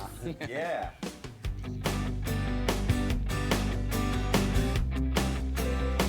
Expresso Morning Show, made with love by Clover. Another feel-good production.